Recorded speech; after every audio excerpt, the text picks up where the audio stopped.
Somebody has their mic on remotely.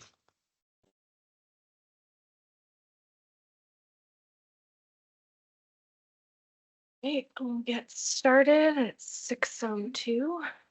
Call the meeting to order. If anybody hasn't signed in, we have a sign-in sheet over there.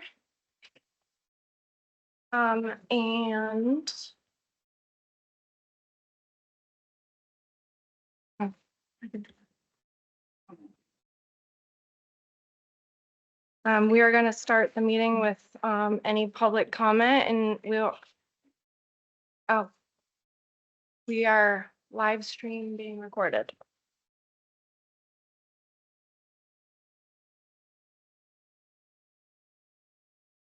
But if any of the members of the public wish to speak regarding anything on the agenda, now is the time. You have 2 minutes per speaker.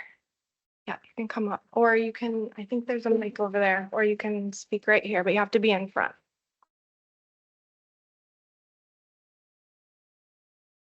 State your name. I'm Maria Oprica, 30. I'm here as a member of the Brookfield Community Club, and we're later on the agenda about the Brookfield Clean Sweep. So we were just requesting in the past has bought the orange bags that we use for the Brookfield Clean Sweep, which will take place during the month of April. And we were looking to have more trash bags purchased. Okay, thank you.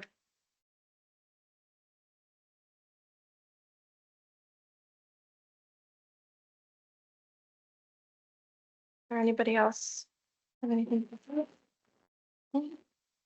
All right, so we're gonna move on to 135 Town Farm Road, Wildberry Acres. Yes. Oh, I'm sorry. Who do we have online? I had my hand up. Oh, sorry. That's Sorry, okay. Chris. So I just want to speak on your agenda item for the ADA accommodation policy, and I respectfully request that the board adopt this policy tonight. It's very straightforward. It's very easy to implement, and basically what we'll do is allow that people in Brookfield who have disabilities will be on equal footing as able people that are in the room. It doesn't ask for special treatment. It doesn't ask for anything that's that's out of the ordinary. And I just want to remind the board that I did take the effort to become a certified ADA coordinator through the University of Missouri. So when you get to the agenda item, and if you have any technical questions, I can either answer them for you tonight, or I can direct you to the ADA centers. Each section of the United States has regional ADA support centers. So if I don't have the answer for you, I can definitely direct you in the right direction. But like I said, the policy that's drafted tonight is very simple, and it basically makes the Board of Health to be like every other board in Brookfield. So I really hope that you guys pass this tonight. Thank you. Okay, thank you.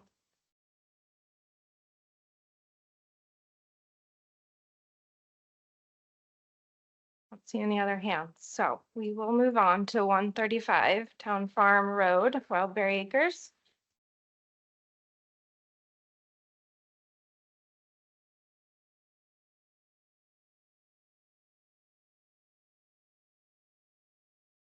Do we have Michelle on the line? Yes. Oh, there Yes, she I'm is. here. Okay. Hi. Sorry, everybody, you're behind us, so hard to see. Okay.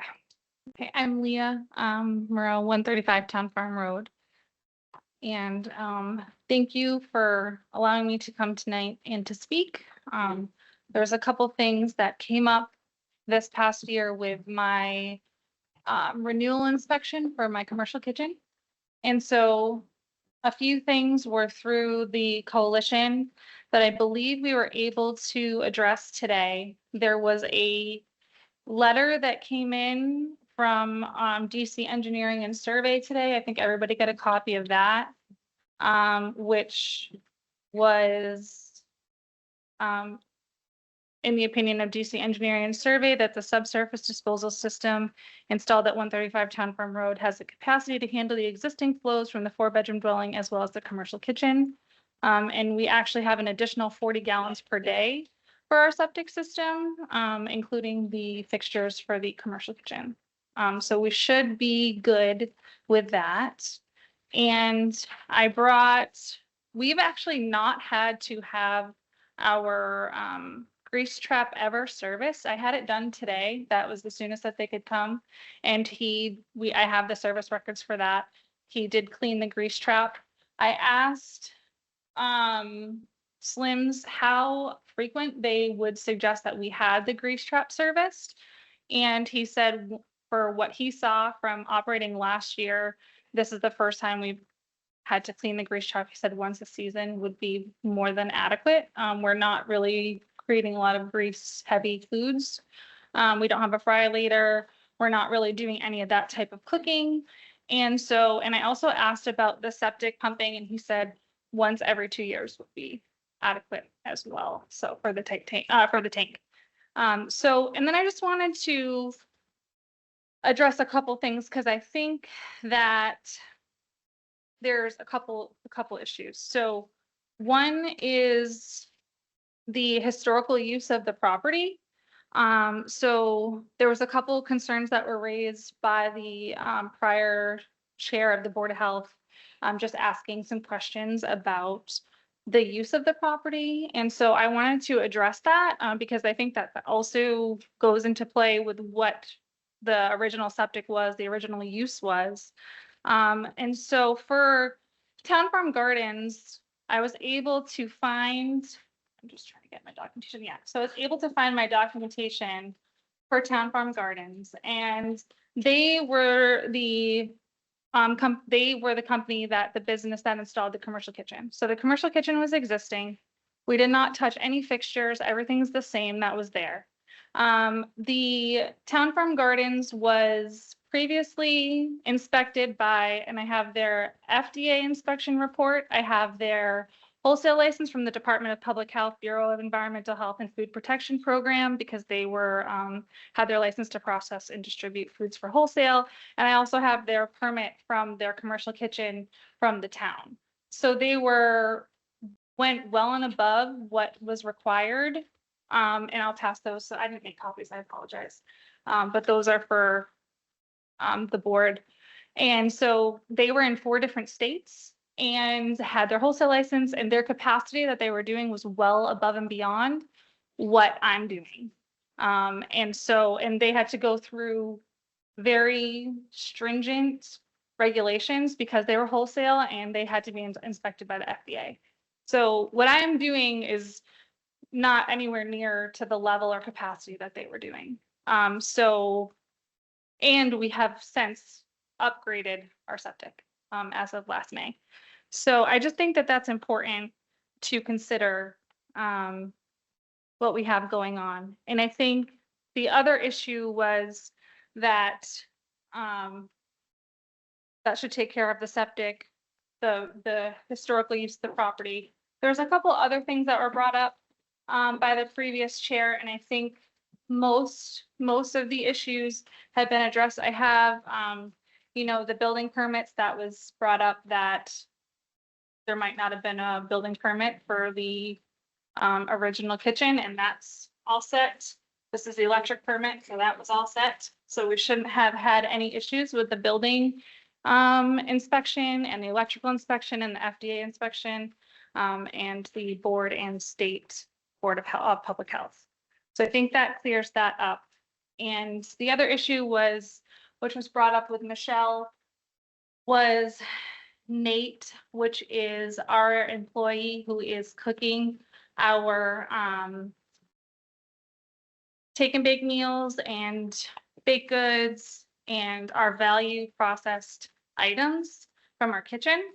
And I had submitted a kitchen use agreement to the Board of Health prior to my permit renewal, which is, it's kitchen operator grants user limited non-exclusive access to the licensed commercial kitchen. It talks about how it's a chef in residence model, and it talks about how that, he's making X units for us in order to, meet our needs for the kitchen and what we produce. So that was already handed in to the Leicester Coalition, our agreement. And that was told that we needed to wait until the issues with the septic was sorted out. And then I explained to Michelle that if we have to wait, that would be essentially causing us a lot of harm, because if I have to wait, I can't produce anything in the kitchen especially during our off season when we're already have very little revenue coming in. So there was a verbal, well, he can prep here, but it wasn't really up in the air. I didn't really get confirmation. So he has also not applied for any permitting because we were waiting to see what happened with the meeting and getting everything that we needed to get in order. I do have his kitchen prep and handling overview he sent for you to just to let the board know the small amount of prepping he is doing in the kitchen.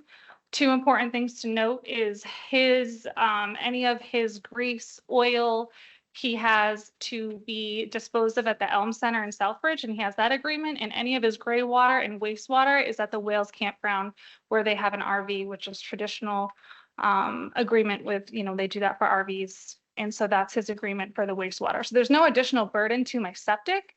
We have a very detailed oil, no oil down the drains. And so I don't see why that should be an issue. And, he's working for me, processing my items from my kitchen. So I'm hoping that this should suffice. Thank you for all this information. Michelle, do you have anything you would like to add to this discussion? No, hello, everyone. Can you all hear me well? Yes. Perfect. No, thank you for the information. I really appreciate it. And I think, I haven't really reviewed what was submitted. Shelley, I'm pretty sure you did. I'm not so sure, but you feel free to talk. I'm okay with, obviously, to say if the engineer ended up reviewing and assessing the property, my issue was, or the concern was, that the current septic system didn't reflect the actual use of the property. And that's just obviously making sure that this system is not overworking or any of that sort. And then in a year, that system may not work at the end, right? Or may overflow or things like that. So Shelley, you can speak to that in more detail, but that was the biggest concern. Now, regarding the, I want to say the shared kitchen, yeah, we haven't received anything. Yes, we did receive the agreement. We said we will review the agreement. However, because everything was up in the air in terms of how would this look like moving forward, I didn't want to put any more pressure on the septic or any of that. But the ultimate goal is to make sure we work together and have, make sure that Wellberry Farms continue operating as is. And with this new concept of sharing the kitchen with this new mobile truck or mobile food, as I mentioned, they would have to apply and to get a permit for under the Board of Health for a mobile truck permit. Right, and they're permitted in their own town, their business address, their permit, their insurance for the food truck. That for his business that he does for me as contract labor as our chef in residence model is obviously it's in a kitchen agreement between him and I that he is producing our food. Two separate things. Correct. Really. Did you receive a food permit from the Brookfield Board of Health? I did. Okay. So I received my food permit, then I received a non-compliance. okay, Noted. so Michelle, how do we move forward with like negating the non-compliance letter, or can we get a letter that they are now in compliance? Again, I haven't received that. You said it was sent to me, so I haven't reviewed it. Shelley, you can speak about that. And if you're okay with that, I mean, yes, like I said, anytime we receive any type of plans or for us from the requested letter for review, we'll review the information submitted, and yes, we will issue a compliance letter. And that way it stays on the record, everything stays on file to say, so if I were not to be here in the position, if someone else comes, there's no questions. It'll be everything saved in the property file. And Shelley would probably have seen that as well, that the as-built was updated in, I think, February 26th too. So that should be on file. The engineer updated that with Title V. to the Okay. commission. Right. So what- I'm sorry. So this is Shelley. I don't know why my screen is so dark, so I apologize for that. So Jay Dubois from DC Engineering did submit a revised as-built in February. I think it was 25th or 26th. I'm not sure, Michelle, did it go through the office? Sometimes Jay sends things directly to me. Okay, so I can check with Meg. I haven't can- heard anything. I can check with Megan tomorrow. And in the revised as-built, basically what he submitted addressed the kitchen flow and the existing or the new system was over-designed. And so there is enough capacity in that existing system to handle the existing kitchen flows. So that is a non-issue at this point for me. And it does address the fact that there was no knowledge about this kitchen in the original design.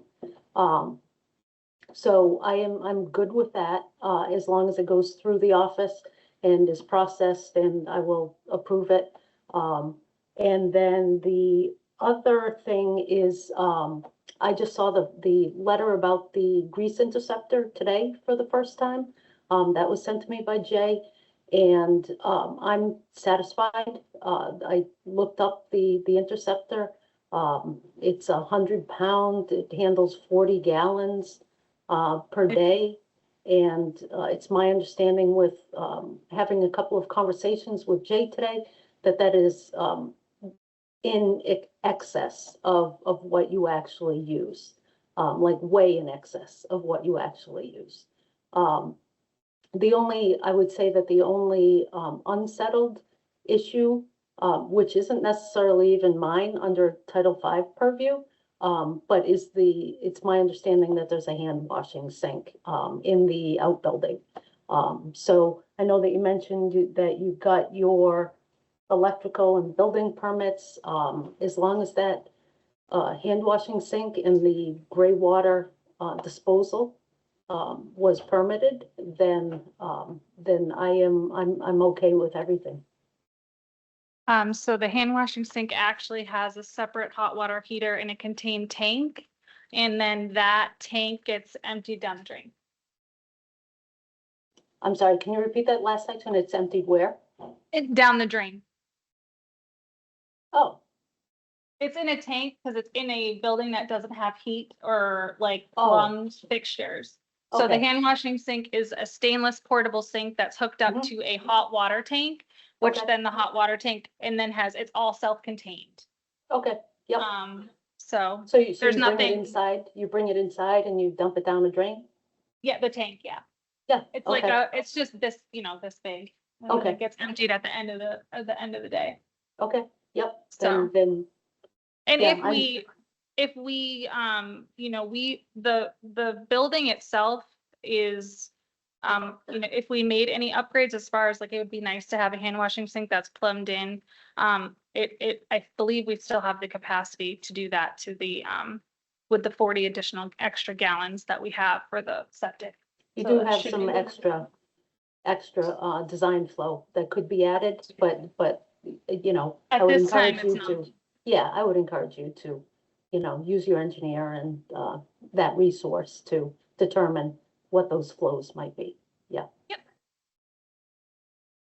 Okay, so just want to make sure I'm understanding this. You got your permit to operate for food. Now, are you looking for a different permit to make it a commissary? No, I Or don't, you I just don't want think it in your it's file that you're in necessary. compliance? Yeah, I think we need Okay. it in compliance. I think Nate can get his own permit because it's not a commissary style kitchen where I'm gonna be renting it out. Okay, It's only dependent on my relationship with Nate as he is providing a service for us, and in Yep. return, he has an employee fringe benefit. And that would not exist. There's an interdependence on him and I, and that would not exist outside of the farm. So it's completely related to that, and I don't think that it's necessary that I have a commissary where people can come in and rent space. That's not the model. That won't be the model, Okay. and the kitchen isn't that's not what our agreement is. Our agreement is the kitchen use agreement with, a chef in residence model that works for both of us, which allows him to prepare foods for us, and he can do his very minimal prepping. He has dry storage. I think that's included in there, and cold storage. So he's a separate and I think Michelle saw he has a separate locking unit in the barn that's for his dry storage. He has a certain amount, I think it's 18 by 24 of cold storage in the refrigerator. That's for him. So he needs very minimal space and he does very minimal prepping. But I think it would be very hard to separate it in its entirety because it would be hard for me to say, Nate, you're here making our chicken pot pies but now you can't bake your buns for stuff. Like, how would we separate the time? Which is why we have to do this type of model because it works the best. It's not like an hourly type thing. It's where he can make the most of the time and do what needs to be done for the farm. Okay. So. Anybody have any questions or discussion or? I think you came very well prepared and brought everything. Good. Thank you for coming in. Okay, thank you. All right.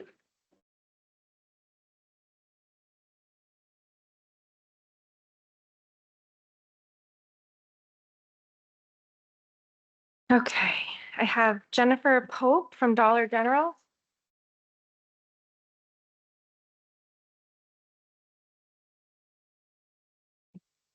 Okay, thank you. Jennifer Pope, and I live here in Brookfield. I work at Dollar General, and we had an interaction with the Western Coalition a few months ago. There was an issue about a license that Dollar General didn't receive or had received payment. I'm not too sure. It doesn't matter. My problem stems from the interaction I had when the 3 people came into our store on our busiest day of the week. They approached our eldest employee. It made her nervous, and in which I saw her face change. I immediately came up as the assistant manager, and I was approached by 3 people telling me that we needed to remove our cigarettes immediately. It was, in my opinion, in the customer's opinion that saw the interaction, extremely unprofessional. There was no need of the, I guess, authoritative approach that they gave to me. I stood there trying very desperately to put them neatly in a box so that when we received the license, we could neatly put them back into the box. However, out of the corner of my eye, I could see the 3 of them standing there staring and glaring at me like I was some kind of a hardened criminal. I don't deserve it. I didn't do anything wrong. I'm not a cigarette smoker. I wouldn't have stolen a pack of cigarettes. The numerous customers that had made comments days afterwards is why I'm here today. It wasn't necessary. We are honest employees. It has nothing to do with myself or Aaron as the manager. Maybe a little bit of common courtesy and, the distance of like a foot away from me with the 3 of them glaring. My alarm going off as my blood pressure started to rise and I'm dropping cigarettes on the floor. It was not. That's why I'm here. It was not an interaction that I would ever care to have again. I'm not corporate. I'm not the district manager. I'm me, and I work at a store that provides, roughly 500-600 people every day a place to go. And for whatever reason, the license, I get you're trying to do your job and I get, you have to have situations, but we don't live in the Bronx. And that wasn't okay. What was the reason for removing the cigarette? There was something to do with the license.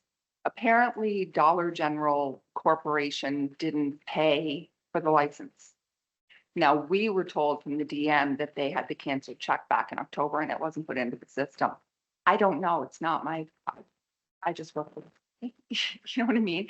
I don't know. I would like to say that hopefully it was, Dollar General's mess up and it wasn't a mess up where the money just didn't get put into the account. I do know that that's happened to people in town. I don't know, but whatever the situation was, to come into our store, the three of them, and stand, a foot and a half away from me on our busiest day of the week, as customers are, it was extremely unprofessional. And I think that maybe they should kind of take a look at how they treat people in our community. Well, thank you for, Very you don't have to get up yet. Thank you for taking the time to come and let us know, because we wouldn't know. And I'm really sorry that that happened. Does anybody have anything they want to ask or say? Also, I'm very sorry that happened. How did the interaction end? Did they take the boxes of No, cigarettes? Or they, we put them in the office. on so they camera and did they watch you? Oh, it put was them in all the watched. office and everything? I've never been involved with the police and I felt like it was not a cool situation. Mhm. They made it a very uncomfortable for everybody, including our customers. We don't deserve that, Yeah.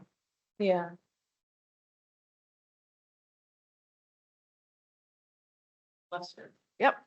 I was gonna ask her next. Michelle, do you have anything you want to add to this discussion? Yes, I do want to say, and wanted to clarify, obviously, the concern being raised appears to be related to the tobacco enforcement matter that was done a couple months ago. It was last year, I believe. We did issue a cease and desist for the tobacco sales for Dollar General not having an actual permit. So they were operating the tobacco sales with no permit. In situations like this, a cease and desist is the norm to go on these type of situations. In obviously we have to go through according to the regulations. So we did work directly with at that time, I believe was the store manager, Assistant. or assistant. And then interaction was focused on addressing the compliance issue, providing, stating that, tobacco products need to be removed from the shelves. And we had to stay there until all the tobacco products had to be removed.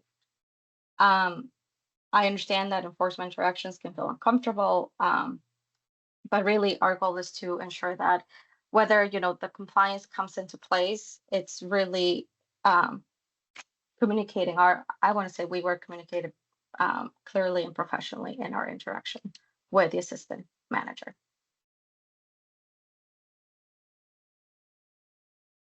Michelle, why were there three people? I don't know who the third person was. I remember going by myself, and at that time it was Rich, who just started that week or a couple weeks into the job. So he was shadowing me. And I was the one who did the enforcement.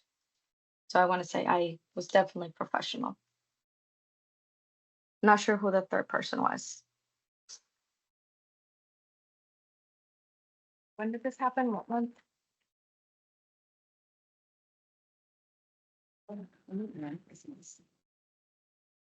I want to say it was around November.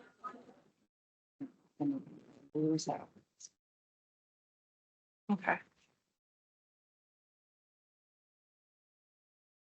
We didn't receive, you know what I mean? Like, we don't get any notification and we've asked the town, like, please just, all the girls, like, they shop with us, like, give us the bills, tell us what, I'll come down and pay for it. I don't care. Like, it doesn't, when you're dealing with corporate, like, and I think that big communication issue. Mhm. So for us, I mean, we didn't know any of this stuff. We just had 3 people come into our store demanding that we remove them. And it's not a demand that they remove them and they stand there and they talk and they look, there was no glancing anyway. They were glaring, you know, and it wasn't. Well, again, I apologize that you had that experience. And just so you know, we did have a recent amendment to our tobacco regulation, and I forwarded that updated reg to whoever Lester has as their point of contact. So just so General is aware, just to check in with that. Okay. Did you include the FDA letter that the board reviewed at last meeting? No. What FDA? It was on our agenda. We reviewed a letter from the FDA around the nicotine pouches. You wanted that included today? No, we had agreed that they had, Oh, no, who did we say? I don't know. Okay, so we, We'll just have to add it to the to-do. That it needs to get sent to all the retailers, Mm-hmm. the tobacco retailers. Michelle, do you guys have a protocol that you follow when you're going on a cease and desist? A protocol. There's no Yeah. written protocol, but in my experience, a cease and desist, we usually have to state the reason why the cease and desist is done. And whatever the cease and desist is, whether it's a food establishment, whether it's a tobacco compliance, we have to make sure that food is not, we have to stay in the property while either it's closed, whether things are removed, because everything gets documented. Mhm. Do you leave them with anything? Like, are they supposed to put anything in a window? Do they Yep. put something? Yes, they should. Yep. And we did. At that time, we did provide a cease and desist flyer and the letter, a copy of the letter of the cease and desist and the reason of the cease and desist.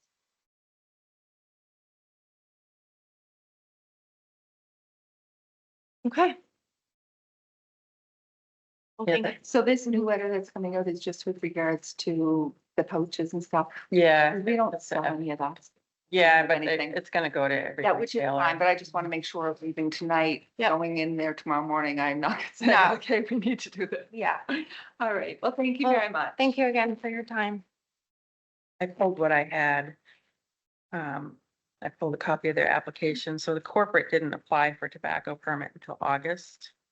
They're supposed to be applied for in January or by January. They put down all their corporate address information and then they wrote the check number. I mean, I don't know whose handwriting this is. It kind of looks like the applicant's, but could have been Deb's at the time. She was the clerk. So if they applied in August and then they had a cease and desist in November? Yeah, they were 8 months behind getting a permit and then they still, like, they didn't. There was no check that we could see. I went through, I remember, they said from December 1st, this is from Lori, the accountant. She went through all her receipts and didn't find anything from Dollar General. And so we asked for them for proof of the cash check. They sent a screenshot, but we couldn't see it as a proof of deposit. It was kind of like empty data in a screenshot they sent. So we didn't see a destination bank account. And so then we just talked to the treasurer and then it sounds like they provided proof of, or they either provided a check or proof that they had their So check they cashed. applied, That but didn't they happen were till never December. given a permit. They because applied we because we didn't have that ever payment get with the permit, yeah. Okay. And because of the way some of these big chains operate, they'll get a check will come from a third party Mhm. company. And it comes either snail mail or it gets misrouted in town because they don't put Attention Board of Health or something like that on the cover. But I will say that for this year, they had their permit right up in January. So, Okay. yeah. So I think. Well, thank that- you for I think getting it- this and explaining it. That makes Can I sense. see it? Why we had those, these. Okay. Yeah.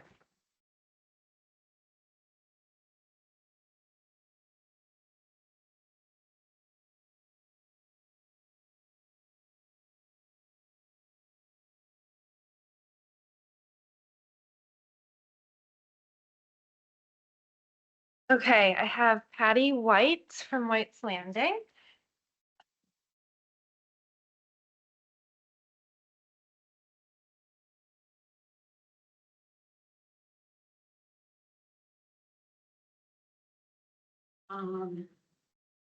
So I'm here about our 2026 food permit.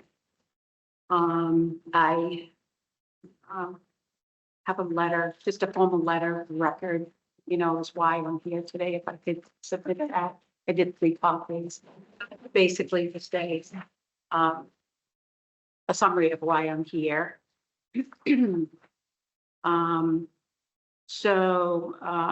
We had, just a routine inspection in February. It was on February 12th. Someone from the coalition had reached out to schedule the inspection, and that was, we agreed upon February 12th. And so Michelle came. Michelle had been to the landing once before, so I did know Michelle once before. She had brought with her Chris Wilson, who she said was in training. So they did their inspection, and then, they have various questions that they ask, just general questions in nature. And then they go over and they sit at the table and they kind of fill out their inspection report, which, I did bring a copy of that as well. They ask a few questions and fill it out and then give it to me to review. And I go over, how they filled it out, and they make comments on the last page, and then they have me sign it. So one of the things I noticed on the report was at the very bottom, it said that this permit is under review. So I've never seen that before. We've had many, many inspections, 25 years of inspections, and I've never seen that written before. And it kind of caused me to pause a bit, but then I thought, well, I don't know. They did ask me to renew my little test strips. And I said that was fine. So I thought, well, maybe they just need me to, and Chris asked me to send him a picture of it. So I got my strips, I sent him a picture. He got it, he responded, he said, thank you very much. So in my mind, I'm thinking, well, okay, they just needed that, and I'm waiting. So it's now 6 weeks later, and I'm thinking, well, what's taking so long? So I reached out to the board, and I said, well, do you know what the status of our permit is? And I was told no, but we could reach out, which they did reach out to the coalition. And what we got back was an email, which I was kind of surprised by. And we both basically got the same information, response from the coalition. Would it be okay if I read my response from the coalition? Absolutely. So this is actually coming from Richard Green. I don't know Richard Green. I don't believe I've met Richard Green. So this is coming from Richard Green. And he writes, hope you're doing well today. He said, I tried to call earlier, but was unable to make contact via phone. I am reaching out today to provide an update from the coalition. My office has been in contact with DEP. We were able to get the specifications that they were asking for regarding the capacity of the tight tank, et cetera. The DEP has been working to determine if White's Landing should be considered a PWS, which would be a public water supply. I will be providing an additional update as soon as my office receives a determination from the DEP office. And so basically, I'm like, what is this? And I have to say, when I first got this, there were two things that entered my mind. The first one was that this is why she wrote, your permit is in review.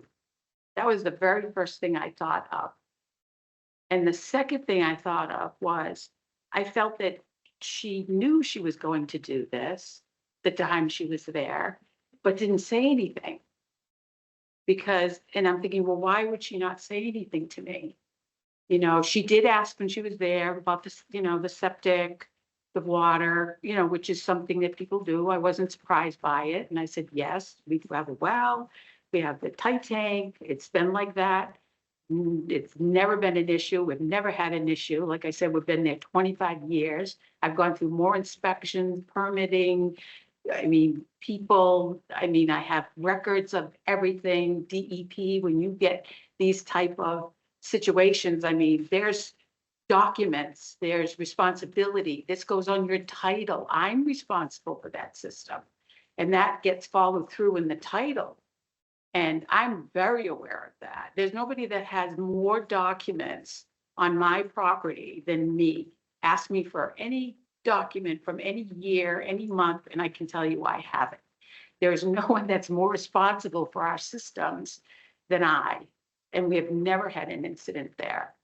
I was somewhat offended that we weren't asked about it.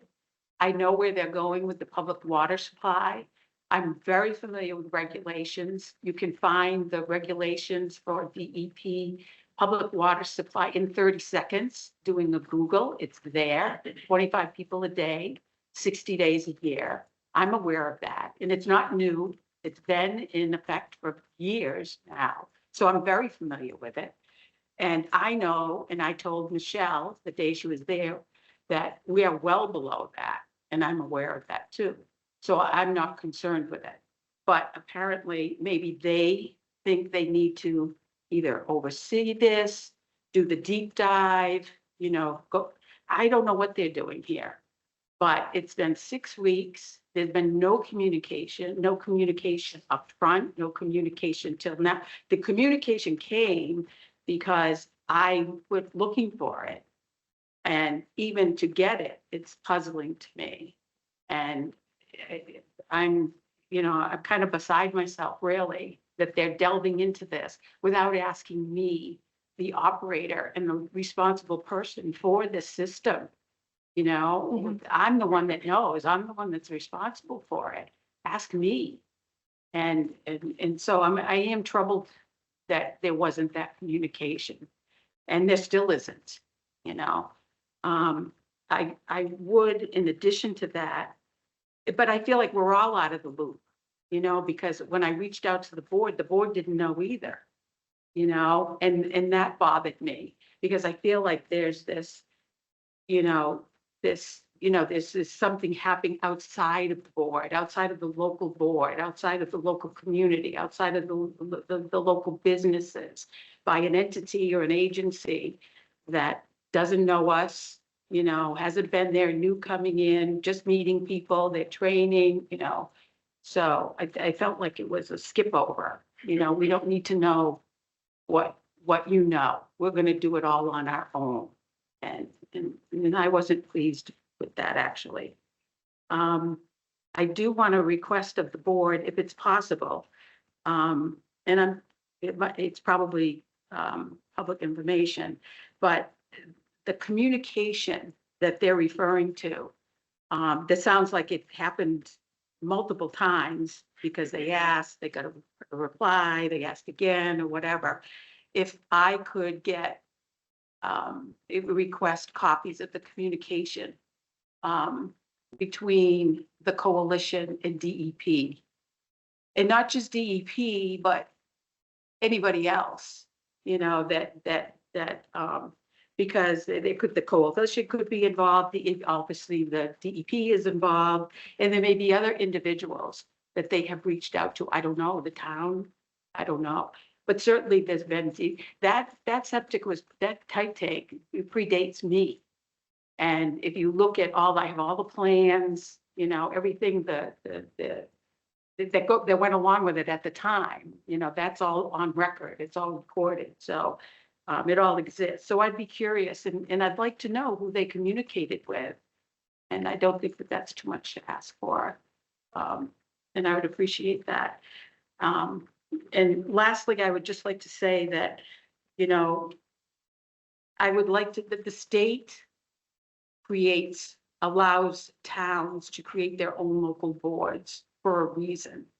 And I would like to see the town be involved in overseeing personally the local businesses for the better of the community and the businesses themselves. We're all here and we live here. So we're not coming in from outside areas and running businesses. We all live here and we're in for a reason and running businesses for a reason. And I would like to see the board take a hold of it and be in charge. And I know you need the help of the inspectors and so forth. I get that. But you also have the authority, you have been given the authority by the state to oversee, even when an inspector says, you know, you can come back, you have the authority. And I would just like to see that, because this wasn't a good experience for me. You know, we're responsible people, been here a long time. And it wasn't, it left me with a bad feeling. You know, that this wasn't a local thing anymore, that these are outside people, and essentially you are dealing with the state. You know, you're not dealing locally with this. This is a state issue. So I get it. And I get the public water supply thing, you know, and I keep up on things. I know the regs. I know that they're coming out with something new in 2017, city water and lead and the whole thing. I'm aware of that. And we all need to be safe, you know, but I do keep up on things, and it would be nice to have that, to be shown that respect, you know, that we do care about our properties and we do care about the community and the people that we're serving today. Well, thank you, Patty, for coming out and sharing all this. I'm sorry you had that type of experience. I have a few questions for Michelle, and then I'm gonna, hopefully, Michelle, you can take the floor for a little bit before we discuss. How and when did this come about with the coalition and contacting DEP or feeling the need to? And why didn't anyone ask Patty for this information? Also, why was this not brought to the board? Can we get a permit status? Or where you guys feel you are at with that? And also, are we able to get copies of the communication between the coalition and the DEP? Yes, okay, thank you, Patty, and thank you, Christina. When we did the inspection towards the end, we asked, oh, where's the permit, right? And it's like, oh, it's under review. Or Patty said, we did apply, and I said, okay, let me I'm check, sorry, because she's at that talking too time- fast. I don't hear what she's saying. Michelle, She could you asked me just for what? slow down just a little bit and Sure, repeat sure, that? sure. When we asked, because one of the, usually when we do the food inspection at the end, we said, okay, where's your copy of the food permit? Where is it posted? And that's where it came to realize that we didn't issue the permit first. So I had reached out Can I to, stop her there? Oh, Mhm. yep, she has a question, Michelle. Did she say that we didn't have our permit shown? Is that what she said? No, that you hadn't been given one yet. Correct, Michelle? correct, Okay. Just that you A had 2020 applied. for 2026, for Yeah, 2026. you 'cause had she applied, Mhm. but hadn't been given one yet. But I wouldn't have. I had. No, had I my know. inspection yet. She's saying that she realized that, right, Michelle? Correct, yep. Okay. And that's what I realized, there was no issue, there was no 2026 permit issued. At that time, I did reach out to Rich just to double check, because he was in the office while we were outside. I didn't have access to the records, obviously. And he said it was still under review. And I asked So what. typically, sorry, just to Mhm. clarify, typically businesses would be given the permit first, then an inspection would be scheduled. No. that's It never- really, no, it really depends. Every town is different. Throughout the coalition, I realized, we do the inspections before, we do inspections after, the permit is issued. So it's. So it doesn't when it's a- matter, you just made a note that the permit was being reviewed on her inspection. Correct, correct. But it was due to, at that time, Patty, if my memory serves correct, we talked about, the permit, it seems like it was under when the application was selected as public water supply, my question came up as in, is DEP overseeing it or who is overseeing it? Because I don't think we've had any records of us overseeing the well at that time. And I remember asking if you have submitted any testing for the well. Because typically for any type of permit or any type of wells, for that is overseen by the board, is typically submitted, annual report or annual testing for that specific well. May I say something? Yeah. Mhm. Well, what she's talking about, well, you have to think of it in terms of the public water supply. Right. And if you're not considered a public water supply, then the board could ask me, gee, we think we'd like, you to have your water tested. That has never been asked. I know, and I did tell you, Michelle, that I know the regs, and I know that I am well below the regs. And I did tell you that day.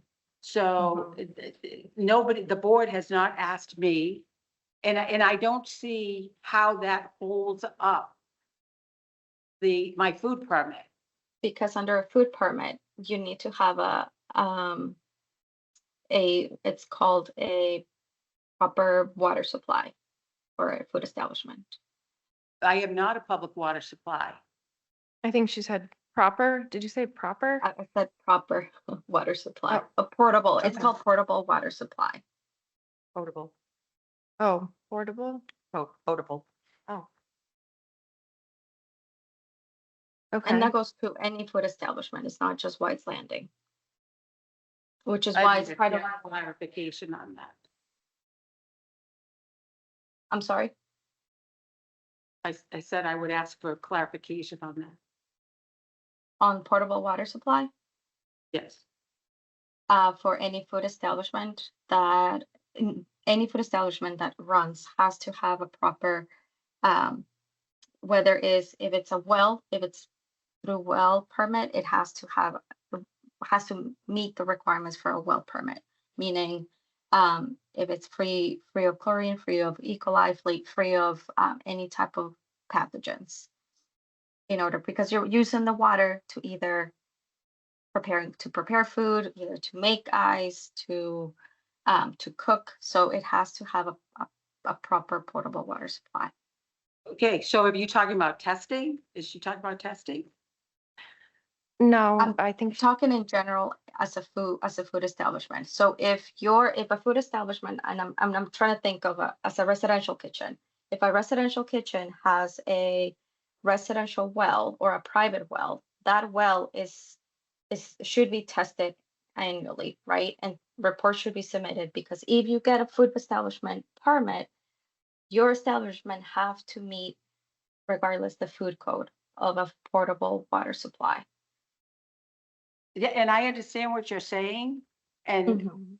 and if the board desires to do that and to ask anybody that has a well to do that, that has a food permit, I'm not the only one. And we all Oh, yeah. have wells here, Mhm. so I'm not, so again, my question is that we've been here for 25 years. Why are you doing this now? Why are you holding up my food, releasing my permit because of this? When you've not given any prior notice, the board, to me, is not aware of this because they haven't asked me, or maybe they are, I don't know. But why now? Michelle, were there questions regarding how she put it down on her application that you could have asked her to clarify before just going right to the DEP? We did ask if there was if there was a well, and my understanding there was one.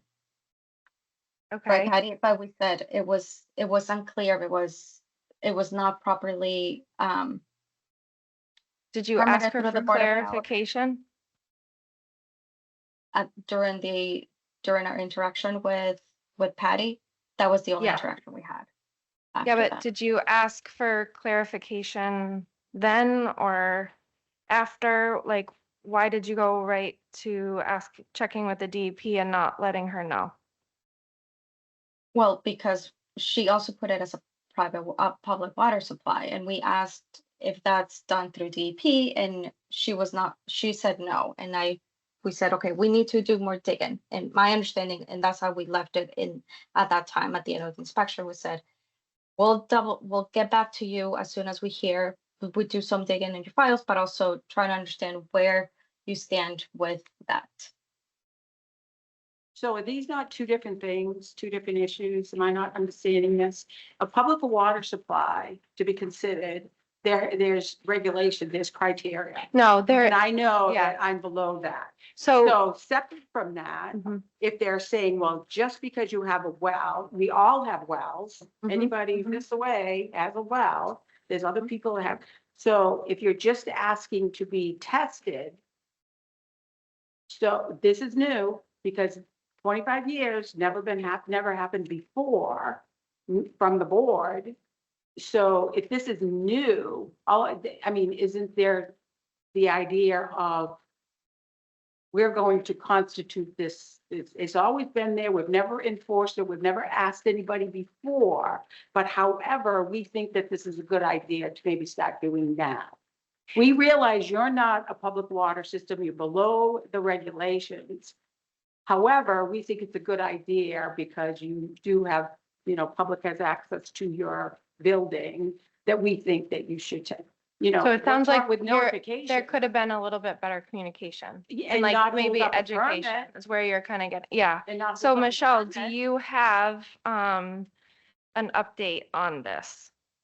Like is The she, most recent update that I had was from when I emailed the board on Monday. okay, so you do not have an update. No, Okay, when would you be able to have an update? when I hear back from DEP. I think at this point, if we're talking about the food permit itself, Yeah. I understand we need to obviously come in compliance with the public water supply. The records or the White's Landing is, if Patty, if you can show me there's a record that you don't meet with the public water supply, if you receive from DEP records for not that you don't qualify for a public water supply, then we can move forward and see if the board can permit the well accordingly. And so what do you require for that in order to You fulfill you that? must have received a letter from DEP stating that you don't qualify or that your establishment does not meet the public water supply standards. So you're or saying framework. that I need to reach out to DEP? No, I'm saying if you have any records stating that, because I couldn't find anything in your file. That from the DEP stating Correct. that I am not a public water, why would I have that? That's what, Because you're so close to the water, to a very. No, that, again, that goes back to the regulation. The number of people that you serve, the number of days a year, that's being considered a public water supply. right. Yeah, So and the we- regulation is done by the state, by DEP, and DEP is the one who either clears it out or makes it clear that establishment does not qualify. You for understand what public I'm water saying? supply. Yeah, Yeah, I so was just this, gonna- this should can I be add? like education. I, Yeah, yeah, But go it's, ahead. it's education, but it's So like we had notification. like Wildberry Correct. Acres here, and I noticed in their file, they have a letter from the DEP And, that and says Leah they're shared not. that with me, Yeah, but and that has never, ever been communicated to me, ever. Okay. I get that. and it Ever. Sounds So to like, hold up lines, this is, it's an issue of notification as well. You know, yeah, it sounds like in historical Brookfield, there has been inconsistency on this topic. Because the public there's water residential supply. kitchens that we have permitted in town that get annual testing and they send it in because it's obvious that they're a private water supply. Mhm, And when it's a public water supply, it's overseen by the state, not the local Mhm. Board of Health. And right. we're kind of only at the mercy of what the DEP sends us. But if the agent goes out and we don't have a record and she's just trying to determine, is this state overseen or is Right, it but you would have to local? already have been deemed a public water supply. Or not by the DEP? Well, why am I just learning about this now? We're all kind of learning about it. But it doesn't sound like it though. Well, I mean, I can only speak for this time I've been on the board, but I've seen a lot of inconsistency with what was done historically. And And I just, requiring you do have whether, to you know- agree, it's a poor way of going Oh, about 100 things. Yeah, Yeah, I mean, there's not a I lot of mean- communication with DEP. No, and you're talking about a person's business, Mhm. you know, it's a calendar year Mhm. permit, Yeah. January to the December. So my permit, it expired in December. They start calling around for inspections in January. So you have your inspection done, you pay for your permit, and then historically, every single one of them has said, here's your permit. right. Now, nothing has changed on our part. We have operated the same exact way 25 years. And now all of a sudden, it's an issue of notification and it's an issue of clarification. Mhm. And if you, everybody has, what, does everybody test down here? They might not all be public water supply, but there's other people that are serving food. Do they all have a letter from the DEP that says they are not a public water supply? But they do have them So they tested? may, Like who else? It I sounds know like there's some people that are cooking is down trying, there. is finding this out from all the businesses, You know, so. it's, you can't be arbitrary, you know? I mean, historically speaking, I've been in this situation and I don't want to go there, but it's common to be arbitrary. So I think there's something we can do as the board. So, Michelle, you have no update. You're waiting on DEP. We don't really want to hold up White's Landing for not being able to, do business. So as far as I know, we could like give them a permit with, we could do like a variance or a stipulation of pending You mean a conditional approval? contingency, that's the word, contingency. So we don't have to hold her back and her business, correct? Like where in the regulation can you educate us where we don't have to hinder them any longer? But we can still stay within the public health regulations. That makes sense. There's what the Well, board can can I do ask, is has set there been a condition test? approved. Has there sorry? been a water test? Has the water been tested? Like, I feel like if they did a water test, I had a water test done myself Mhm. voluntarily because Yeah. I was always interested in my water. I felt that my water was excellent because Yeah. I know where we are. We have a deep well and I did have it tested personally. have And- those results been sent to the board? Well, no, because it was just So- something that I I'm did saying like for the personally. contingency as they work out the termination by the DEP, because the section chief of the DEP will end up sending a letter whether or not Mhm. you meet. Well, that would be criteria. immediate at this point. Right, It but, was- well, I mean, they may, as part of the contingency to just permit now, perhaps they could just do a test at the well Mhm, to make sure that there's no coliform, or mhm. E. coli, those kinds of things, and then use If you're that to for just. something specific, because there's there's huge tests you can do. There's. Well, I'm small just putting tests it you out can there. do. So if you're just looking for a couple of items for me to do, then they cost, they're costly. So, Yeah, I think you know, to put private me in a wells, we have a position. list of what we would. Regardless, though, Patty, you have to have, either your well has to be tested or you have to have the public water supply and that also has to be tested. So Mhm. I think what Michelle is saying is that as far as the application goes, that is supposed to be provided. Mhm. Should have we, the board, or you been given better communications? I feel so. Moving forward as a board, I think we can decide whether, we can give her a permit based on contingency of getting I know you hadn't had to do this before. Mhm. This is very frustrating. I completely understand. But as far as I am aware too, and with what Michelle's saying, it is needed, but again, I don't want to hold you up. Appreciate So, do you have any thoughts that you want to add, Michelle, before we continue discussing as the board? No, the board can decide whether they do a contingency or a, it's called conditions under the permit.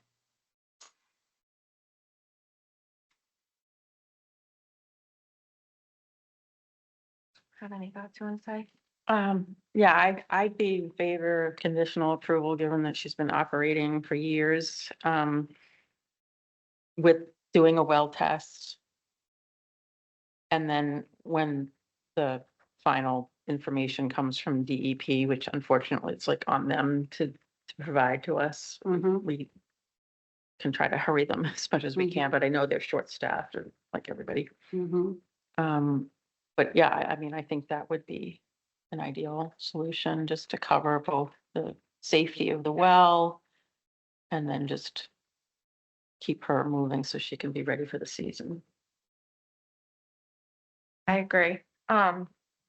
So this test, what are you testing specifically? Is this something so that I'm doing independently myself? Yeah, it's That I'm more general, it's requesting. not everything that the state requires, but Mhm. it's like, it'll include like your base, like the sodium and chloride and E. coli and coliform, all the general, we have a list. Yeah. That we. Oh, so you're gonna provide it to me, Mhm. what you, okay, Yeah. okay. I can also provide you with a contact of someone who can Mhm. do that testing for you. Mhm. And then, do we have to vote, make a motion or, Mhm. okay. I make a motion that we provide a conditional approval for White's Landing contingent on a well test and allow her to operate while the DEP is determining her public water supply status. For a food permit. For food permit, yeah. She's got. Second. Any discussion? Just that the list will have, the list that's in our, I think it's in our well regulation, maybe, but we can refer to it. We'll get you a copy of what is needed. Okay. And then you said I mean, there's the Quabbin and microbag and there's different ones around. The labs, The labs, yeah, you could just take Okay. a test, pick up a kit, okay, kind of like if you're doing for your house. yes, yeah, okay. Okay. And just a question, just to clarify the DEP part of it. So obviously they've already got something going on with DEP, but you also mentioned that we have to ask for something from DEP and the determination of the public water supply. So Well, are you thank asking you me for to do bringing that? that Or up. are they already working on that? And how would they determine that? They don't know how I operate, so how would they Right, so, determine? Michelle will, Yeah. yep, go ahead. So DEP would usually get in touch with you, Patty. So clearly they haven't got in touch with you yet. So I can't really speak to when and how they'll reach out, but usually, in order to determine that, they would have to talk to the operator. Michelle, if Lester, you, Richard, whoever hears from them, will you please let Patty and the board know? Of course. Yeah. Okay, and if you have any, written communications or a contact at DEP that you could let Patty know and see those communications? Sure. Absolutely. Okay. Thank you. You're welcome. Any further discussion? All in favor? Aye. Aye. Okay, so I'll wait to hear from the board. Yes, okay. Yep. I appreciate it so much. Thank you. Thank you. Okay. Moving on to new business, I have the animal inspector nominations for 2026. Do you have that form? They would have been sent out a couple of weeks ago. They've come to the town. Usually Mike gets in touch with the inspectors to fill the form out and think- provide it to us. I think the form's on the desk with your name on it. Have you been up to the office? No, Okay. but it should be completed by, so did we reach out to Steve and Deb to say if they want to continue to be? So I did speak with Steve. He called. Mhm. And I said, well, I have you, and he said yes. Okay. I have not talked to Deb myself. Deb has been the backup, but Okay. the discussion, I think we don't have to have it tonight. Before the fiscal year 27 starts, as to how we want to maybe handle the stipend moving forward, because seems like Deb has done more of the rabies aspect of that role, which is a animal inspector role versus animal control officer role. She's gone through the training and stuff, and I remember when Steve started as the animal inspector, he didn't really want to do much of Okay. that. I don't blame him. He's got his own farm and everything. So I think they may want to have a conversation together about divvying up the work in that way, either, you know, primary, he do the inspections and then she be on call for any rabies issues. And then the other piece of it is for the past few years, you know, Steve's had to get extensions because just scheduling this, a lot more people keeping animals these days. It's just probably a lot more than what Mr. Thompson used to do years ago. Either maybe he has to push that up in the calendar to start those inspections to get, because by law, they're supposed to be done by the end of the year and the state ends up giving a permission for them to continue into the next year. Okay. Or maybe he has that conversation with Deb to say, you know, let's divvy it up and you know, to conquer Okay. the workload, you know, and maybe just reach out to them to have that conversation. And then once we have that, I mean, we can certainly vote to nominate them to move forward as continue in those roles. Okay. But I think for a future conversation, just to verify that Okay. how they divvy up the workload. And then once we vote on that form, can that, It goes to Be- Ashley Craft at the state and then so we nominate them and And then then the fill state in the appoints them. and then give it to Ashley? If there's no changes, it's just gonna be, It's in their names in it's there. already on, Okay. like, so if there's no change, we just, I think there's a box to say no changes, or we just send it as is. And then Ashley, the state actually appoints them. So we just nominate. Okay, that makes sense. Thank you. Okay. Anybody want to make that motion to nominate? I'll make a motion to nominate Steve Novak as the animal inspector and Deb Young as the backup animal inspector for the next year. Second. Any discussion? Just again, clarifying it's a nomination. Yep. All right, all in favor? Aye. Aye.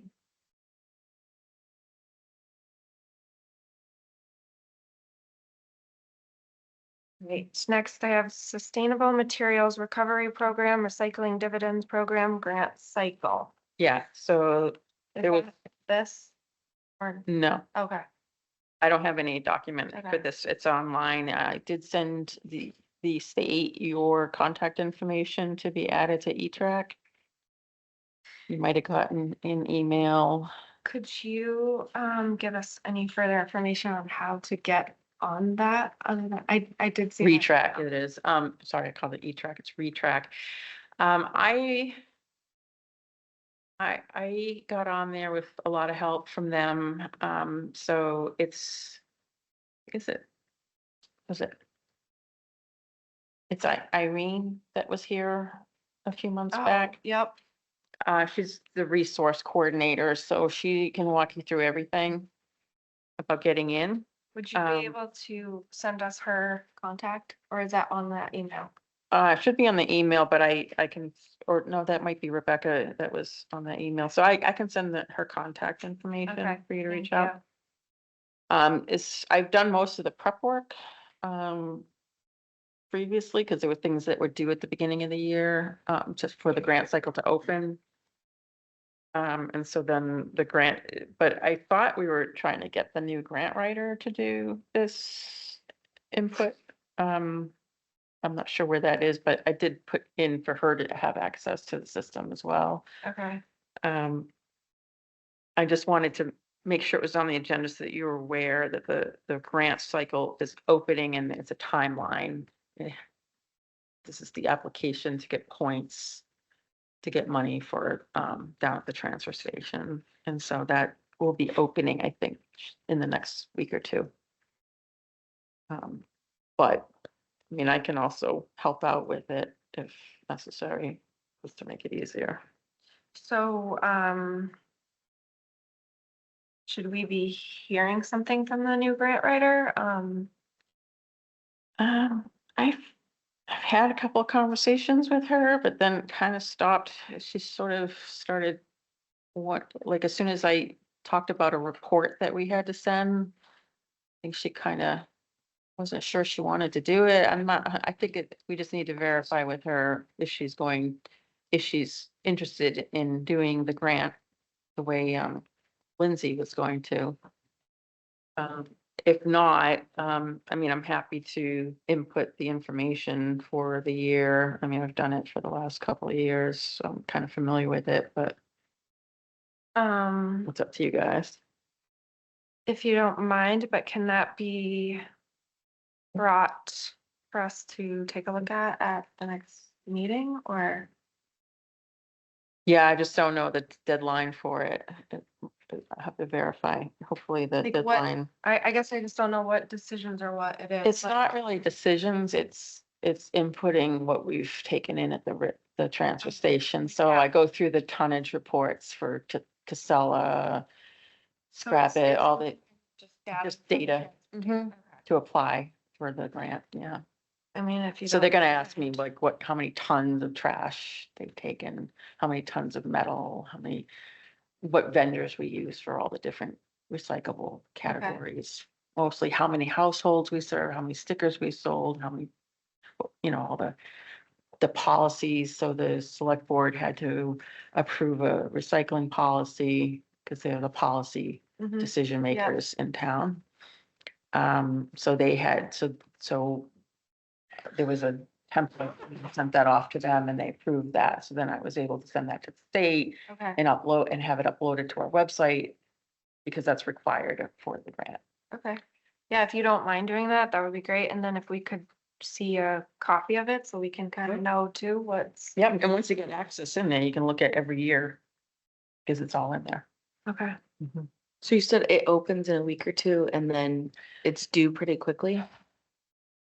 Or you I- have to try to get in there? It's generally like the month of April, maybe also sometime in May. I can't remember how long it's open for, but I know it's a pretty, like there's a certain amount of time that you have. Like there's they're all about like dangling the carrot and like if you do, like the regulation, like if you do this, we'll give you that. And if you apply for this, if you post this thing by this date, then, you'll have an opportunity to partake in this, it's just a big little. All the points It's that a add little up. game they have. They make you jump through a lot of hoops to get a relatively short amount of money. Mhm. I mean, we've only been able to get 9 points which gets us like so many dollars, so many $100 per point. We end up getting about $3,500 to $4,000 a year. If we had that extra point with the regulation thing, that was gonna double our point value, so then we would have been getting like $6,000 a year. And we usually use those funds to cover like the bags, like to offset the costs to the town, because those, it cost us like $10,000 to order those bags. So things like that, it just helps to bring the bills down. Um.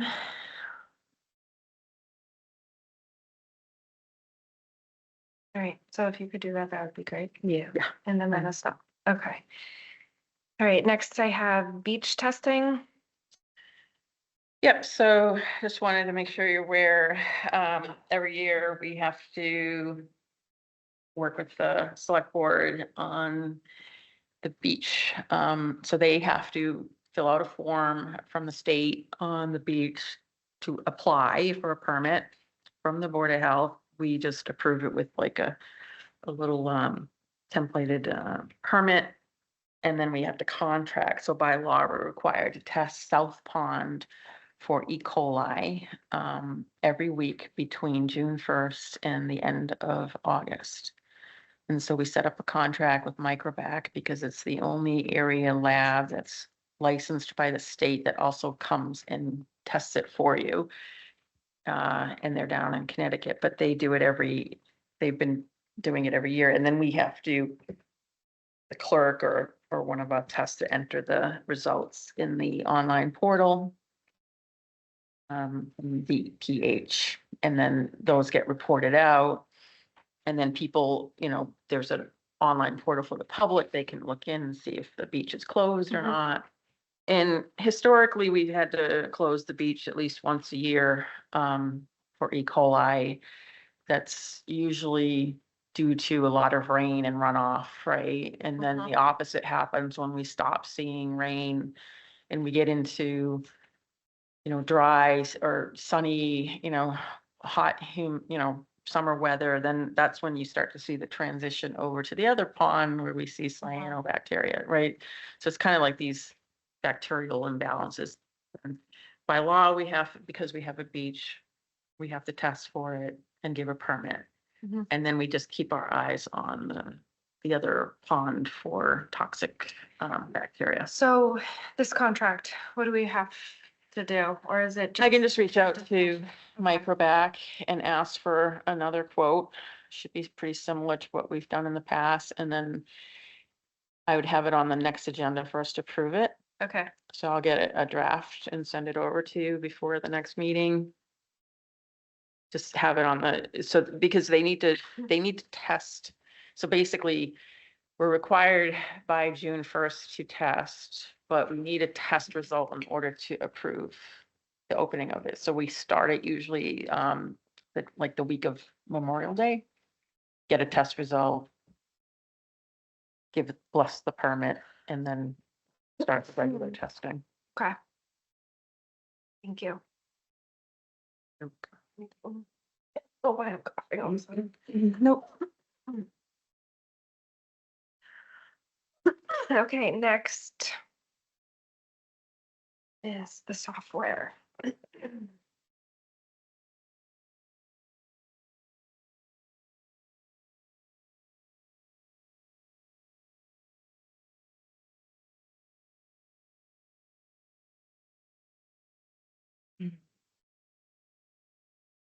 This was, I sent this back. This was, comments were received by KP Law. If you recall, this is actually old business. It's not new business, but it was sent to KP. They had their input and then it was sent back to Michelle, and then they incorporated the changes and sent it back. And so I think this should be ready to approve.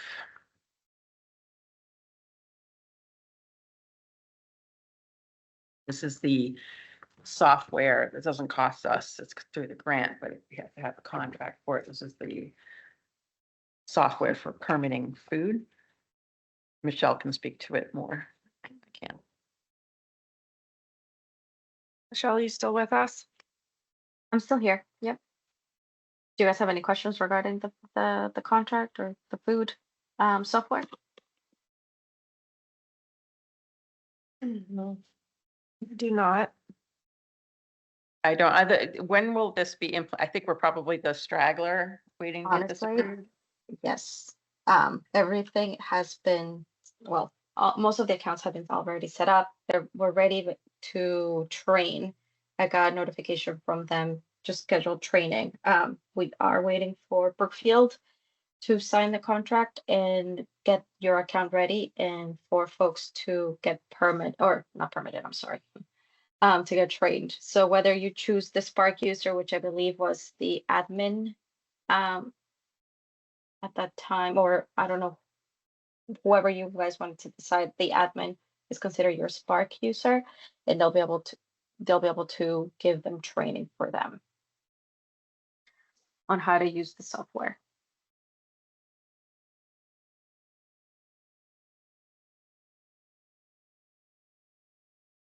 Okay.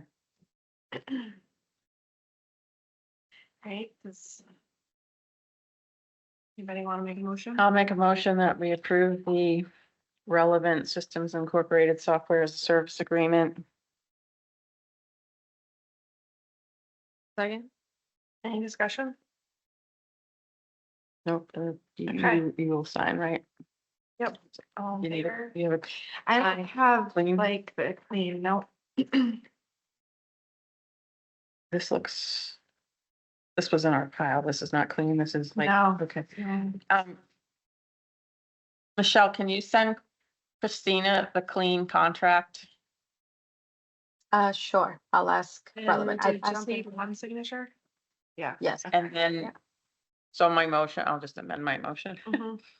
That we approve the Relevant Systems Incorporated Software as a Service Agreement with Christina to sign when she receives the clean copy from Michelle. And then return that back to Michelle. Michelle. Okay. Second. All in favor? Aye. Aye. Aye.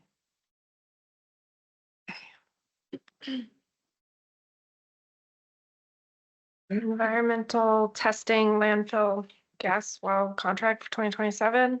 Yeah, sorry for all this. I just want to make sure the history is passed on.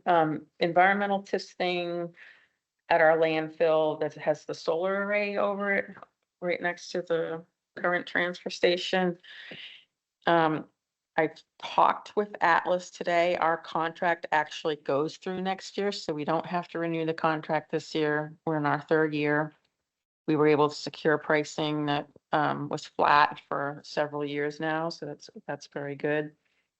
The only thing with them, I think we've talked about this before, the area around the array tends to get overgrown with brush, making it unsafe for the well testers to come in and find the well heads for gas and water.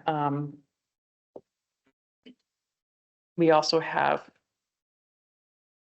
problems because we also have endangered species. So the permit for the landfill from DEP, there's a contingency that we can't go in there to do any maintenance between April 1st and July 31st due to these endangered birds. So we're running out of time. It's the winter's just getting over. There's no growth right now. And they did clear it last fall.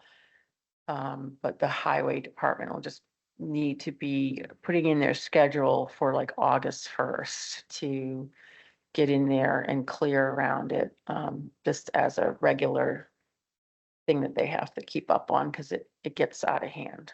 And is that just us Asking Kyle, Kyle. you know, basically, we had to hire somebody at one point, remember? Mhm. Because it was so bad. It was actually trees that we had to have cut down. Mhm. But that's all. I just wanted to pass that along. So it gets tested, you know, the next test will be the gas and that will be in May. So hopefully Atlas will be able to access those. They weren't able to access due to all the snow. They got approval from DEP to to delay that, and they were able to get in there recently and do that, the well testing, so we should get the report. We'll probably have abnormal results, because we always do. And so they'll have to do a recheck by law, so then they'll probably be in there in April, also in May. So, And how do you know that they got in there? Do they contact the board of yeah, health they even? contact us, and so, I'll give Todd, or I can give you Todd's information. He's very talkative. Oh, boy. Okay, And all he's right. down in North Carolina, but he's in charge of this area. Okay. And I mean, it's pretty well machine. It's just that the reality is that the landfill's been there a long time. Things start to go abnormal every now and then, and they have to just keep testing it and provide those results to the DEP. Okay. But they do that for us, so. They also do like an inspection of the land cover every year, so that probably will happen in the summertime.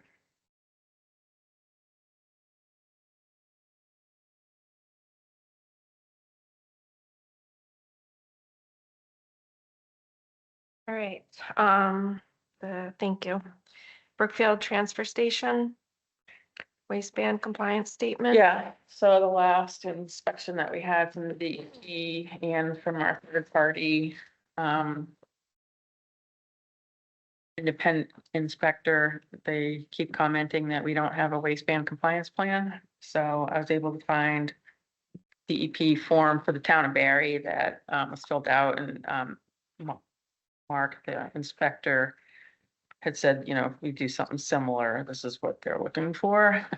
So we have to just pull this document, get a clean copy. I think I have one somewhere in my files, and start filling this out for the town of Brookfield. I mean, the part that gets interesting is just the narrative will be different. But So this is a DEP form. Yep. That Barry filled out. yeah, every town has these. Barry's is kind of similar to us, so that's why it's a good example. So They how do just we get similar. this form? From the DEP. Okay. I- From like their If I website? have a clean, yeah, if I may have downloaded a clean one, I'll send it to you. But yeah, we just need, there's like discussion on page 9 about attaching a narrative for process. So it may require, some interviewing of like Jim down at the transfer station to kind of get some of that information. This is all about the tremendous amount of work that the state created with these waistband compliance.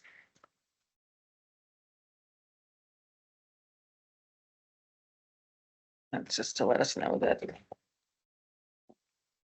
get that on our to-do list. All right, so we're gonna table this then. I will put it on the next agenda item to kind of keep it and start the process of filling it out. Mhm.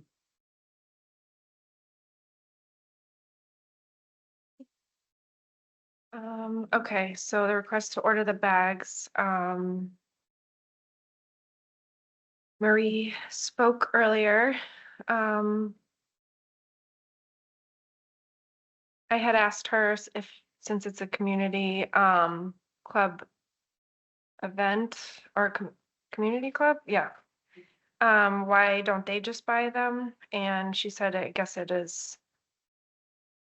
What did she say? I guess it's a collaboration with the Board of Health. Yeah, we've sponsored, isn't it from Mr. Oh, are O'Leary? you here for? Yes. Okay, it's hi. Nancy Jafarian, going Hey. to leave. So the clean sweep in town has been going on forever, I don't know. But the community club took over, I would say, the advertising of it, I don't know, 4 or 5 years ago. In conjunction with the Board of Health providing bags and obviously letting people dump the bags without needing a permit or whatever at the dump. for the transfer station. So when Marie reached out this year, we were a bit surprised that the Board of Health was asking us to pay for the bags when typically the Board of Health. I was just asking her a question because I honestly never knew anything about it. And I didn't feel comfortable just making the decision without talking to the board, so that's all it is. Sure. So So- it sounds like they bought bags a while ago and they've lasted. Right. Sometime, But, and but we there's just need to buy them. none left. I think Mike checked and Marie checked, and so they do need new bags. So we have budget, we can buy some bags. Yeah, so we Oh, need to order okay. more bags, so.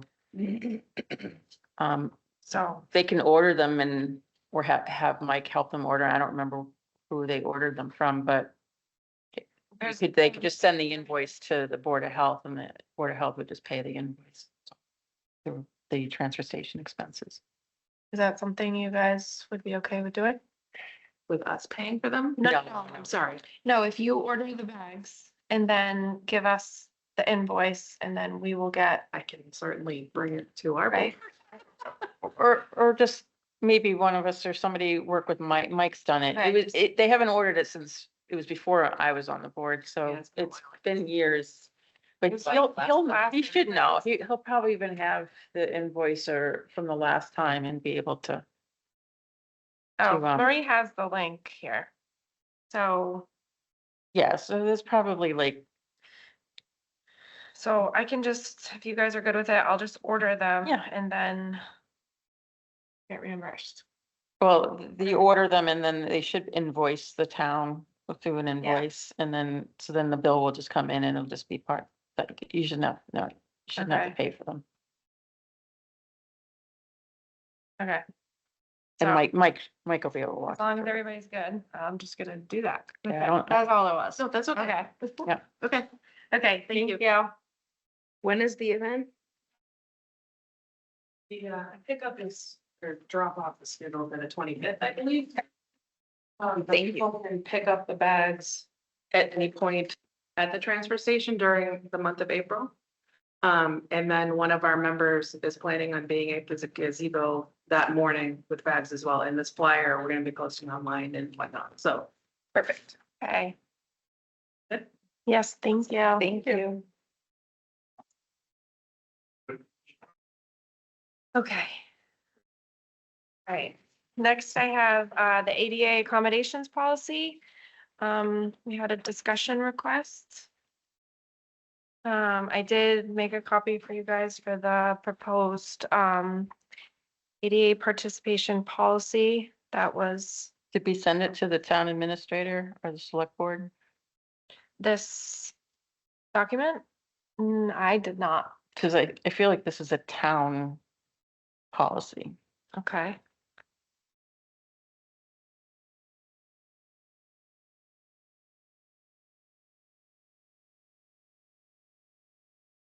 I mean, I feel like anytime there's a policy, like it should get reviewed at least by a town administrator and or they want to send it over to KP and kind of address it. Cause I know that we have an ADA coordinator for the town.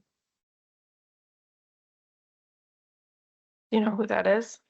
I don't anymore. I don't, it's on, there's a website for the state and you can look it up. Or it might be outdated. The select board should know because they appoint that person.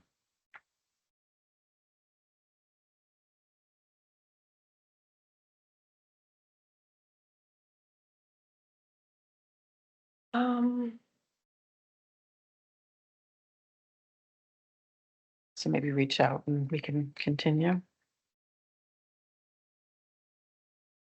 Okay, I can reach out to the town administrator for sure.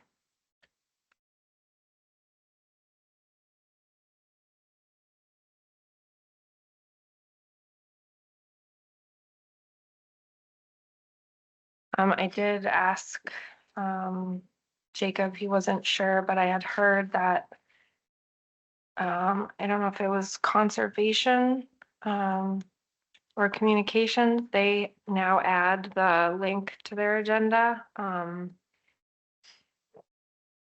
don't know if that's They're something. doing hybrid meetings. Is that what you're saying? They are. So just for anyone, not just for ADA. Yeah, if you can trust the equipment, the only problem with hybrid is. I know, the- I It goes did down, it's talk to like, Jacob about that too. Okay.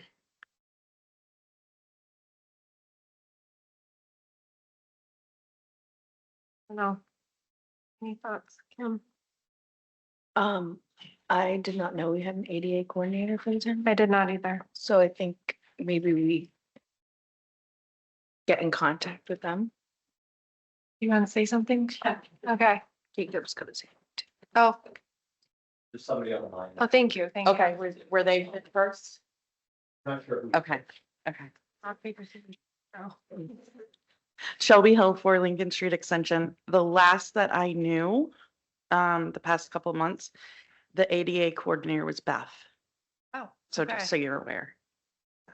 Olson, you. Beth Olson? No. Oh, Beth Coughlin. Oh, okay, okay. Oh, Yeah, okay. Thank you. Good question, because I thought, okay. Okay, and who's got their hand up? It's like Chris? Chris. Yep. All right, so the correct information is Beth is the ADA coordinator for Title I, which is employment matters. The town administrator is the Title II coordinator, which is for the public access, is what you guys are debating tonight. I just want to let the board know that the select board has already taken up ADA issues, and they made a decision. Chairman Rachafee said that their ADA policy is just for their board, and all the other boards are to do what what they decide. Strongly suggestion that they copy the select board. The reason I put this proposal to you guys is because you guys have a unique whatever you want to call it, de facto policy in place that no other board has. And this basically would eliminate that. If you guys don't want to adopt this policy, then I would say, how about an alternate? How about meet in the middle and say, you know what, we're basically just going to treat the disabled as we treat the able, like any other board. We're going to do exactly what the planning board does. We're going to do what the conservation commission does. And basically it's all the stuff that's on that straightforward proposal. Not muting the disabled, not identifying us, saying, hey, we got people on the remote, and they're remote because they're disabled, and we're going to take them in a certain order. We wouldn't do that to anybody. I mean, it's all I'm asking is for you guys put yourselves in our shoes just for a minute. And the ADA is about equal access. Put the disabled on an equal footing, not special treatment, just equal treatment. So what you do to us, you do it to the people in the room. So whether that's done through a policy or saying, no, we're just gonna whatever you do to correct what happened in the past. That's the objective. Thank you. Okay, thank you.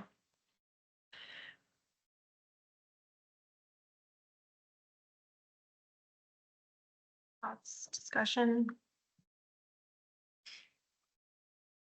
I don't disagree with them. I mean, this just is pretty straightforward and simple, and I feel like we should just be like every other board and moving forward. I would even be fine just adopting this too. So I don't know, I'd like some feedback on how we can move forward and not have this be any sort of issue at all. Yeah, I have no problem with that. I would like to look at what the select board has, just to reference Okay, if there's any differences, similarities. And then we can just bring it to the next meeting. Chris, do you know if they have a written policy or if it was just a discussion or? The policy that the select board has is basically what and Jacob can verify this, is that the what is posted on your agenda. There is no other board that says, that disabled people need to be preemptively muted, or that that they're not allowed to have to be connected to the room and talk like other people are in the meeting room before the meeting is gavelled into order. All of that stuff is exclusively to your board. It doesn't exist anywhere else in town. So the standard policy that the select board approved is basically, you guys aren't changing that. All you guys are changing is how we're treated in your meetings. That's it. Okay, that's. Anything, Jacob? No? We don't currently have a policy. Correct. This has been put on our agenda, correct? At the bottom, the meeting accommodations, just if, Yeah, it's always there, Right, the that's been yeah, Ash's that's request. what we have, yeah. Okay. And I think he said that's what the select board, That's what they, Does. yeah, okay, that's what they okay, do. We don't have any other policy. okay.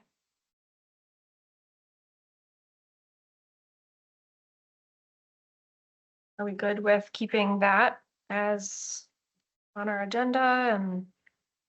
Yep. Yeah. Kim? Yes.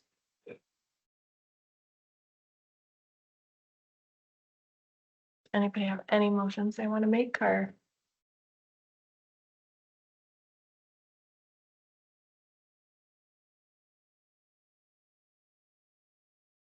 No? All right, so. Yep, I mean, like, this was done very well. It's very nice. Um, I just don't want to make a policy, but maybe we could reference this as guidelines. Mhm. I think it's a, I don't find anything wrong with it.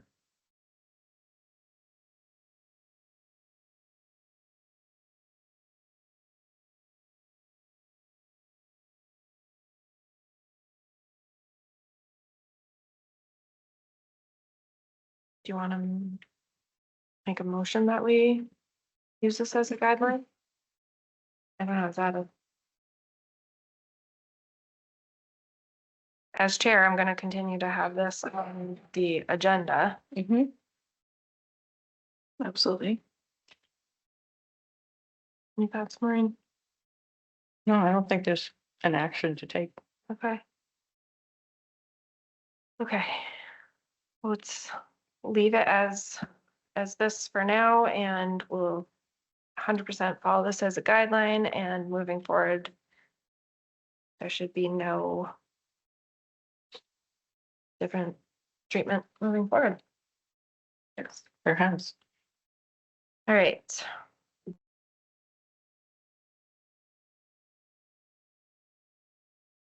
Moving on, I have discussion, clear expectations, and communication with Michelle, Leicester Regional Public Health Coalition, and the board. And I just wanted to say, the purpose of this discussion with the board and the Leicester Coalition, it's really about just making sure that we have clear boundaries between the board's role and the coalition's operational role, and that we're all aligned moving forward. Not about revisiting any past issues or things that have been discussed even tonight. As we previously discussed, I find it to be helpful for the board to receive regular updates from Leicester. Just a brief monthly summary, if you be able to view the inspections and reports so we can stay informed without getting involved in the day-to-day operations. I believe I can speak for the board and say that we really value the professional expertise and operational support provided by the coalition and its agents. That expertise is essential to maintaining consistent and effective public health practices. And at the same time, the board has a responsibility to remain informed and to provide oversight, particularly in matters that involve interpretation of regulations, potential variances, or situations that may significantly impact local businesses or residents. And as part of that effort, I would like to request that the board seek from the coalition a better understanding where flexibility exists within current regulations, so that we can fully evaluate the range of appropriate options that are available. While regionally regional consistency is important. It's equally important that decisions reflect Brookfield's specific context and the needs of our community. I recognize that many matters can and should be handled administratively. However, when issues arise that involve interpretation, discretion, or broader community impact, I believe it is appropriate for the board to be part of the discussion and decision-making process. Above all, public health protection remains the priority. And at the same time, where regulations allow for flexibility, the board's committed to working constructively with businesses and community members to achieve compliance in a way that is both effective and respectful. So overall, this is about improving communication, recentering roles, and making sure that we're working together effectively for Brookfield. So that is why that is on here to discuss. Anybody have anything they want to add, to say, to share?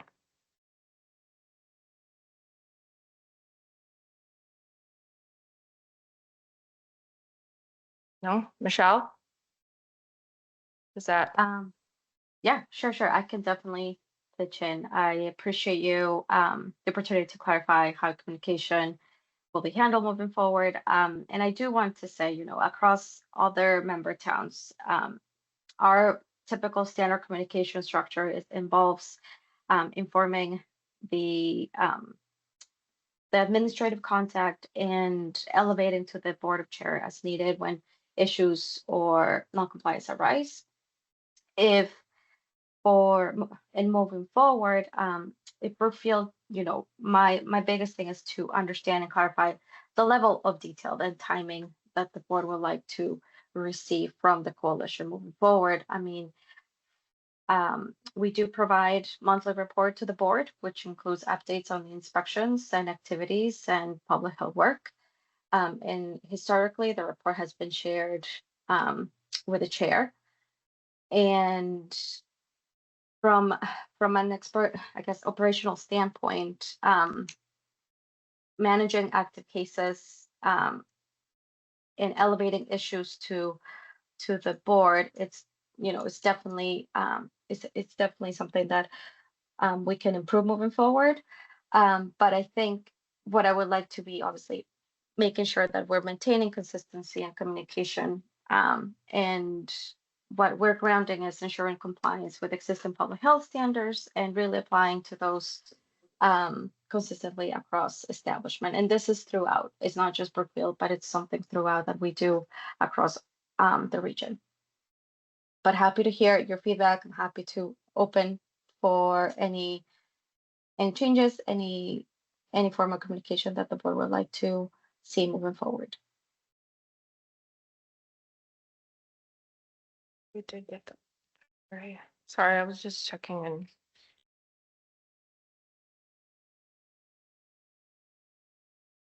Something I think needs to improve is the notifications is one thing that we are legally required to do with our website is to keep the approved list of septic installers and haulers up to date. And it'd be great if when a permit is issued for a septic installer or a hauler, that the Brookfield Communications Committee be notified of that installer's contact information to be added to our website without it having to be a drawn out process with the board. Is that possible to do, Michelle? Yeah, if we have the contact information for Brookfield, I mean, this, and I'm not sure, but I think, having a clerk for Brookfield, it's definitely something that is different from other coalition members. And I think that's where most of and this is why sometimes we Why have other towns don't have clerks if they're in the coalition? Is that all what? the all towns have We don't clerks have in a the coalition. communication. We don't have a communication committee, probably most towns. Oh, I thought she said a clerk. a That's clerk. what she's saying. We're the only town that doesn't have. Administrative, Board of Health administrative person. It depends on what day you say that, but yeah, okay. Okay, It's just what I'm trying to send. Yes, I mean, we can provide the list. It's just that we always go above and beyond for you all. And that is something that we've been, obviously doing and happy to do so. We have a great administrative staff who does that work for the most part, but I wanted to obviously make that distinction between members across the region. And if that is something, the approved list, it's an easy ask. I mean, that can definitely be directly contact to the Brookfield Communication Committee. We have the contact information. That would be great. Yeah. I mean, in the past, it's always been the chair, right? If we didn't have a clerk or, It's been a wash of different things. I mean, we haven't, historically, has the website been up to date with No, everything? No. that's on here next to talk about, because it's not. And so, I mean, we have this committee and they're good at updating everything, so Mhm. just be nice if, instead of having a middleman to pass the information through, if when there's an approval, it just gets sent to them so they know to add it to the list. If Lester just is to to do that, I clarify, think that's yeah. great. And just to clarify, it's every time we get a new permit, or is it maybe just on once a month? Once a month would probably be okay. Unless there's, I mean, information in between that it's gonna take a while. I mean, unless the report is like always up to date. Which it hasn't always been. And then there's things that we haven't known, so if we can agree to always have that fully up to date, or if there's any issues that come up, could you let the board know so we are aware? Absolutely. Okay. I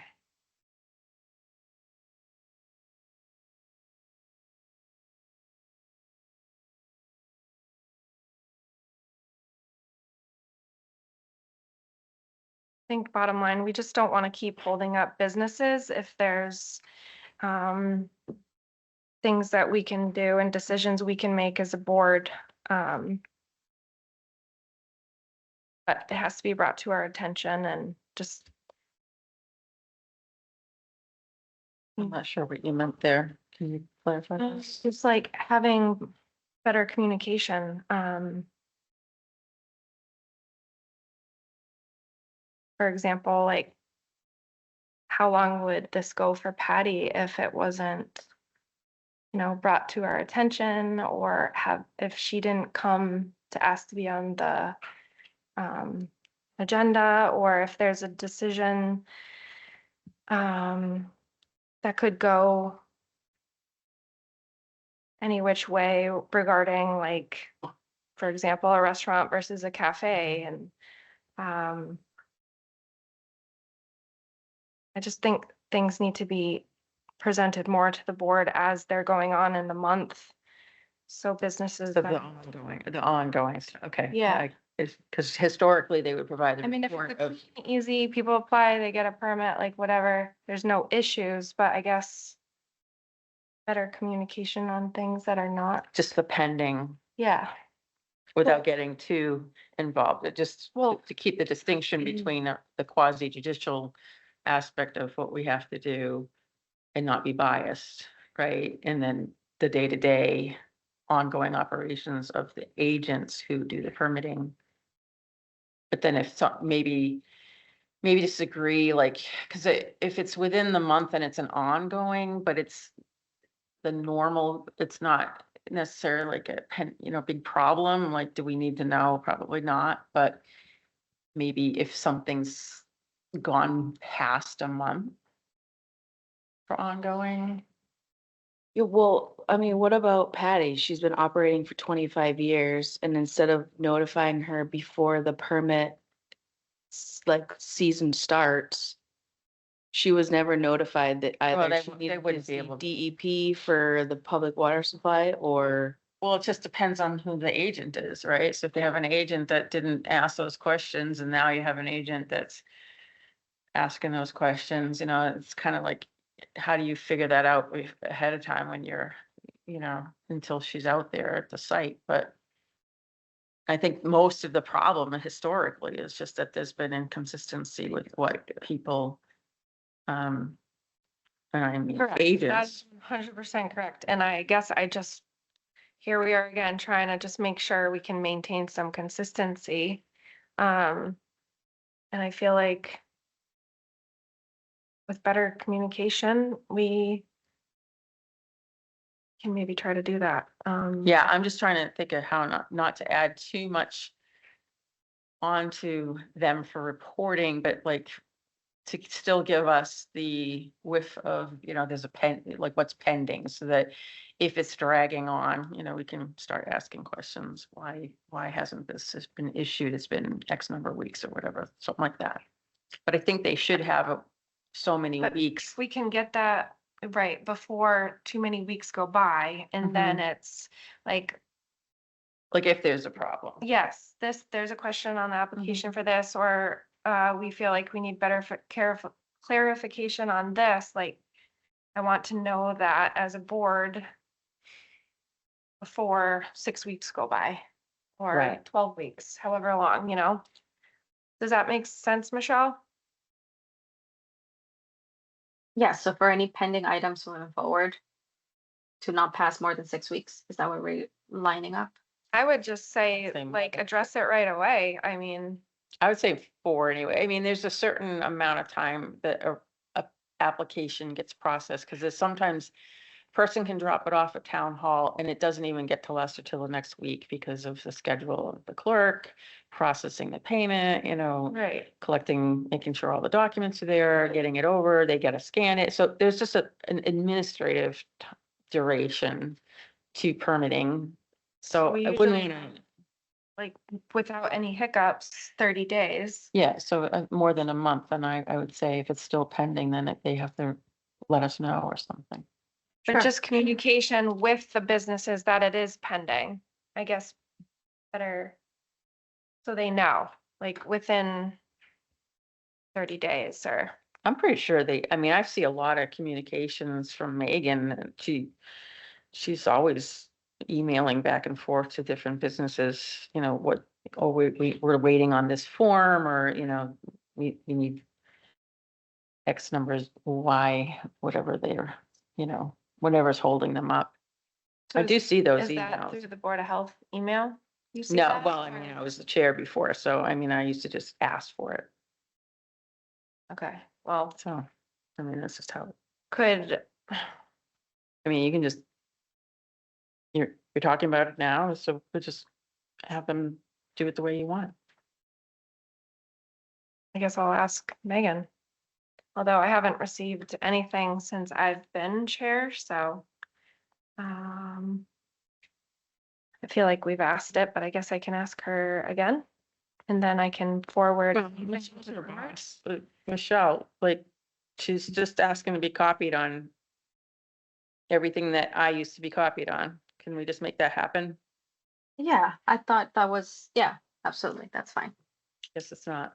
I'll Thank clarify you. that with Meg. Yeah, not an issue. Okay. Guess I'm good with that for now. If anybody has anything else they want to talk about. This is Shelley. I had to step away for a moment, and so I'm not sure if I missed anything that you wanted to address to me. I don't personally have anything, Shelley. Thank you. Okay, Okay. anyone else? Nope. Okay, well, Okay. thank you, Michelle, for listening, and hopefully we can just try to move forward better communication so we don't run into any further delays with businesses. I just want to work with everybody. And as you've stated, you wanted to as well. So thank you. Absolutely. You're welcome.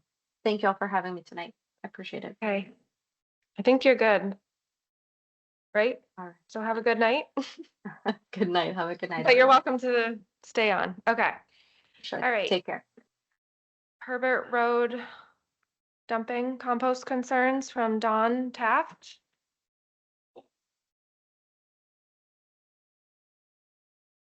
Evening. Thank you. He only has to be on the agenda to clear up what I think was a misunderstanding. That in reference to the composting proposal that has been put forward to the state. I am not the lead proponent of that.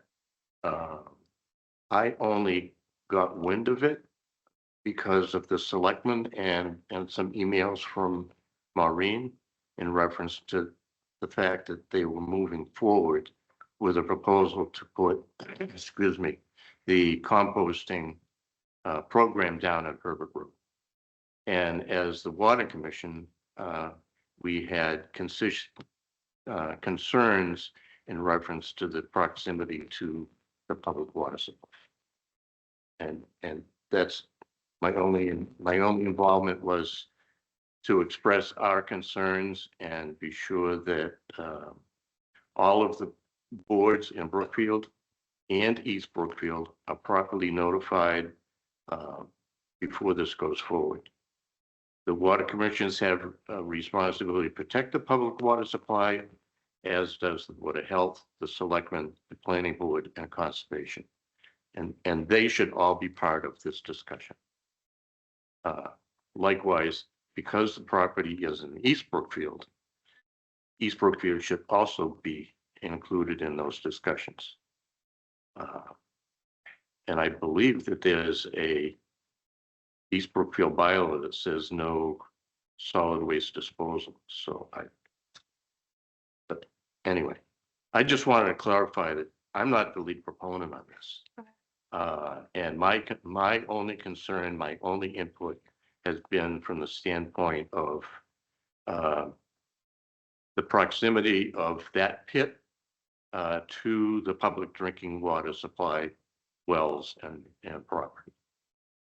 So I just wanted to be sure that that was clear. So the initial reach out that I got was actually, I think, from you. And then I contacted and spoke to the select board, because the select board would have to apply to create a composting site in town Right. with the state. And my involvement was just to ask the DEP what they needed to do that. Right.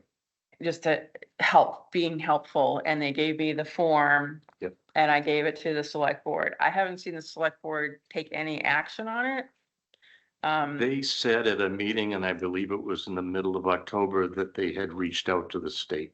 I don't know what that means. Yeah, I don't know either, but that was like my involvement in it. The information I can tell you is that the site is well within the setback from the wells, that according to the state section chief and what the form says. So, I mean, I think that he had one question of like the duration, and maybe someone needs to measure it just to confirm. But Absolutely, because I have no idea where on the site they were planning on. yeah, I don't know, because I don't go down. Well, the how do you Hebert have Road. that information? I got it online. It's a website. You just go to Mass Mapper. But And how I- do you know where they wanted to propose the site? If you look on, like, that's why you can kind of see where their current, the highway and different people currently put it down here. And then you can go on the DEP site to see where the wells are. And so, I mean, you can measure using Mass Mapper, the tool, to kind of see how many feet How it do you is. know where they wanted to put the Where, I'm assuming they're gonna put it in the vicinity of where the composting I currently don't think it's been defined. yeah, I don't think there's been So a you lot don't of discussion, really know it. Jake? but it would be, This is the water supply land use map for Brookfield. And that is one of the zones there. again, until we sit down and have a discussion, I mean, this is kind of preliminary. Yeah, Um, and the select board has to decide whether they're gonna intend to I do mean, that. I'll be honest with you, I support, a composting program. I think it's a benefit and an asset, and I think it's be an improvement from what we're doing now, which is, just dumping Yeah, leaves. But there are a number of issues that I think, again, planning board, board of health, water department, conservation, select board really should sit down and work this thing out. And and obviously they have to work it with the DEP. And Right. DEP will tell them what they need to do and give them, I mean, it's overseen by DEP, not us, Right. but I mean, well, whoever's gonna run the site there's gonna be a pretty significant amount of labor, and the site is supposed to be managed. I mean, it's supposed to be a secure site, it's supposed to have Right. set hours. I mean, you've seen the form. Mhm. There are 4 pages of requirements. and right now on the transfer station, there's like little areas in the fall where people bring leaves in small brush. And then highways is taking that and bringing it elsewhere. And so there's never been a conversation about what's ultimately going That on. highway should be in this discussion as well, Mhm. because I'm assuming that the Board of Health doesn't have a front end loader or, No. to go down there Or and. people. Right, to- exactly. So there's a budget issue and who's gonna operate it. And maybe there's third parties that do these things. Absolutely. Who knows? I mean, I think that the select board needs to have a conversation with the DEP, get all their ducks in a row. I tried to launch it off to them. Yeah. Here's the form, these are the questions I'm gonna ask you, here's the contact, Yeah. and I just haven't heard anything back from them. Okay. So moving forward, do we just sit and wait and listen, or should we reach out to the select board to like keep us in the loop, or how does the logistics work?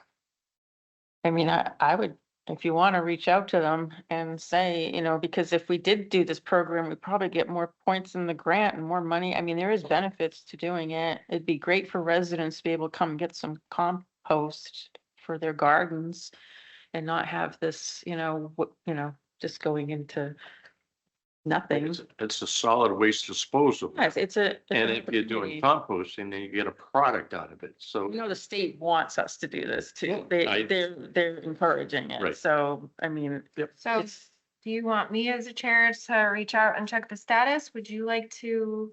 I think it's perfectly fine for you to, And and then just see if you can get the ball moving, because I think a lot of things have, At request to like keep the board in the loop, I mean. yeah, I mean, don't know how I this mean. is- Send them the information and hopefully they'll take some action. I know they have very full agendas, but it is something that long-term that the whole town should be thinking about, and whether it even ends up being in this location or not is right. a question, but I mean, just for myself, I'm much more concerned with what's coming down the river from Spencer in our wells than I am this compost pile. Well, Yes, but Yeah, that that- aside, should the board be involved?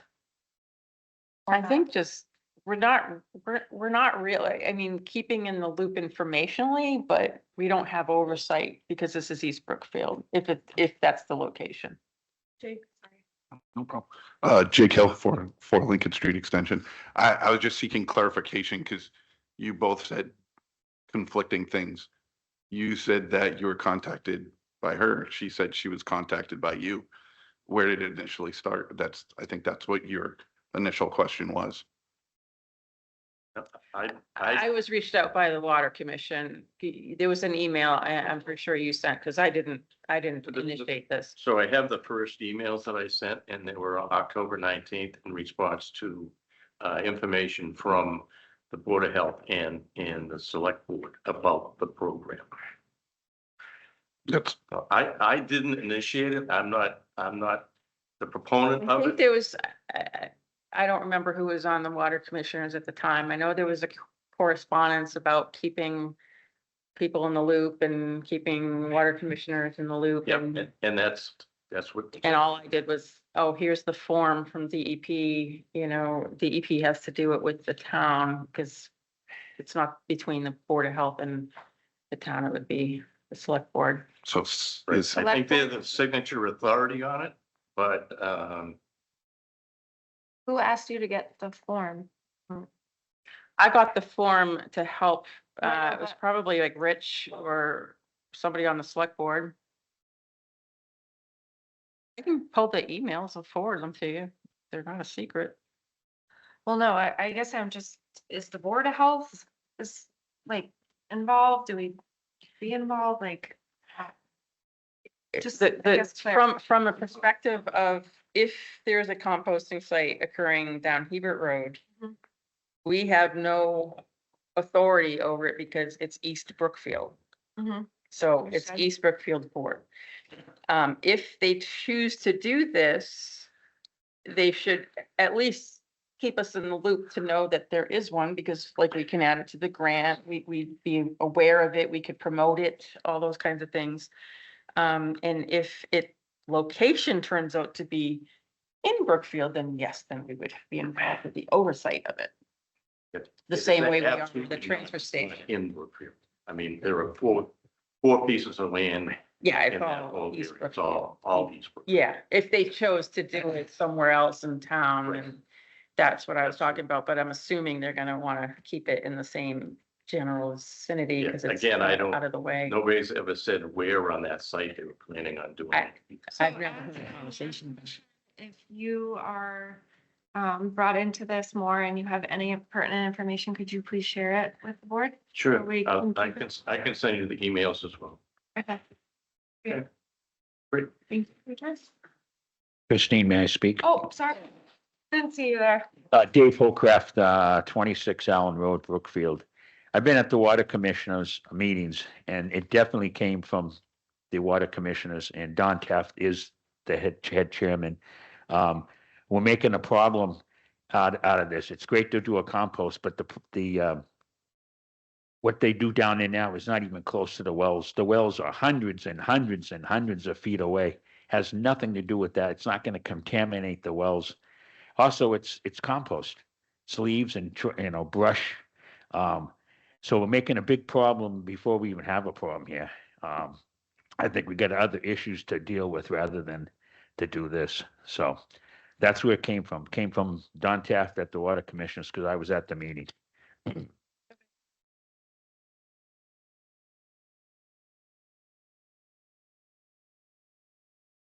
You were discussing the project that was presented by the select board, that they were moving forward with this. Okay. We presented our concerns. We still have concerns. Okay, thank you. If Thank you you. don't, I think that's where I came at. There was an email of concerns or something about, and keeping people in the loop. And you copied me, and Yep, that's I how did. I know about it. Yep. And okay, then I forwarded the form, and that was Yeah, so the water is not endangered. all right.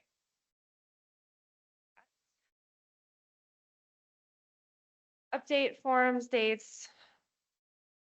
And online access.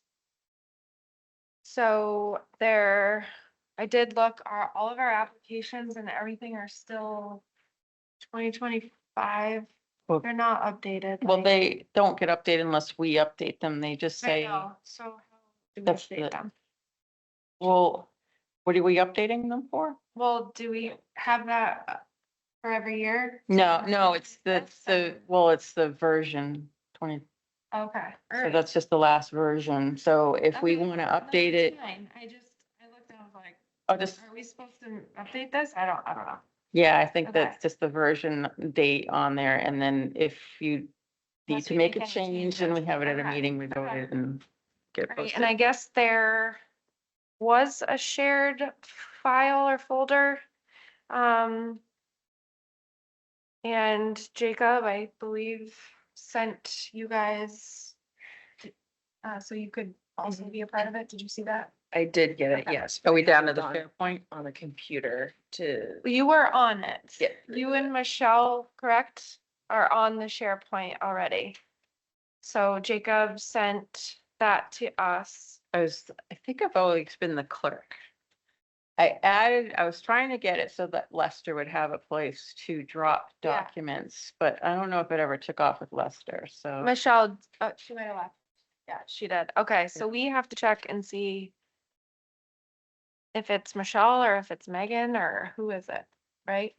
Yeah, I mean, the 7 towns and ideally it would have been nice if they had done the SharePoint and then created it for all the towns to have their rooms and then we could just pull stuff, but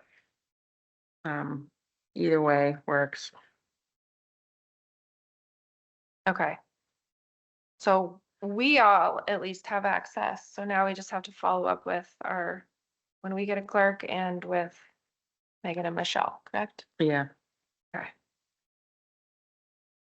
All right, I think that was all for that. Mackenzie's contract status.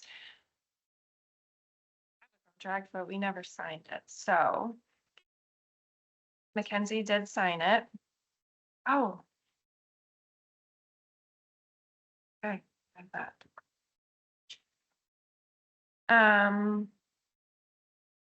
And then, do we sign it or? She has to date it. Oh. The only thing when I on looked at, there? I don't. I don't know, but the contract needs to be signed and dated. The front page too, and it's just a question. I don't know if it needs to be, it just says Town of Brookfield versus Brookfield Board of Health. And I don't know legally, just looking at it now, I don't know legally whether we can sign that or not in the way it's worded. We may be able to, I don't know. I think I just have that question. in my head. So. I should ask KP. Or well, maybe the town administrator will know. Okay.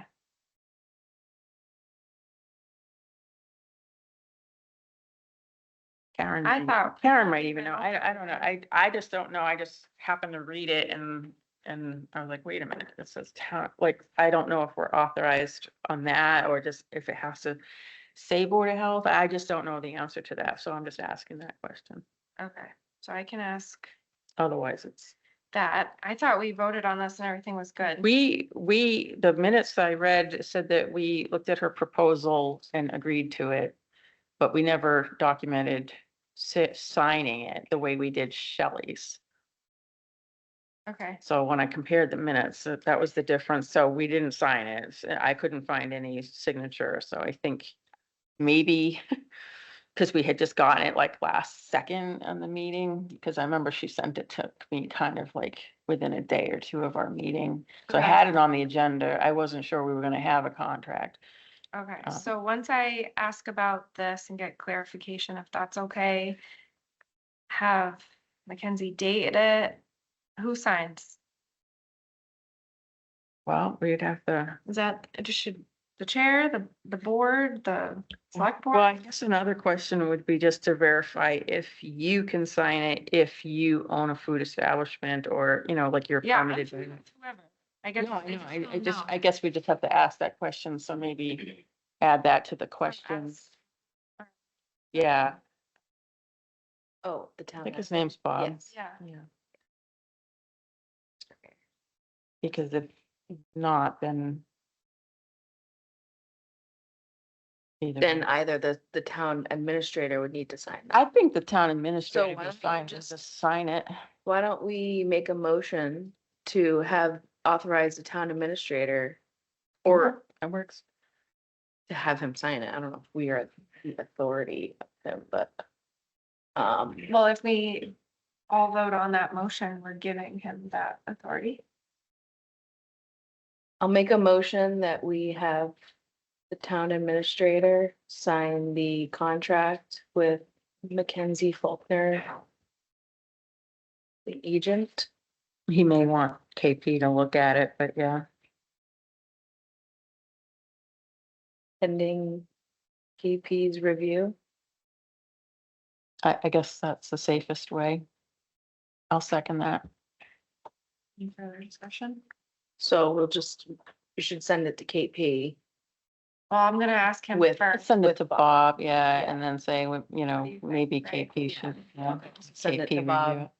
Okay. Just gonna talk to, because they have to authorize KP to do it, I guess. Okay. And then can I email everybody and just say it's all set, good to go, just so you know, or do we have to put this back on? I'd like to know when it gets finalized. But I can just let you guys know. Yes, Okay. Yeah. Okay. I think you need to do it. What? Oh, all in favor? Aye. Aye. Okay. Well, I guess the SharePoint online I talked about under online access. Okay, so reviewing January minutes and approving. So Michelle's not here anymore.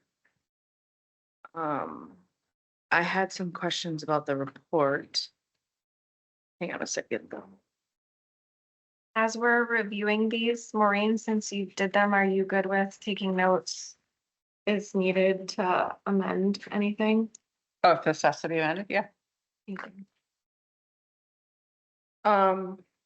So my first thing on the first page is including everybody's addresses. I feel like that's new and it just adds a lot of information in there. It's because it was a public hearing. So it's required. Generally, we do include for public hearing. Okay.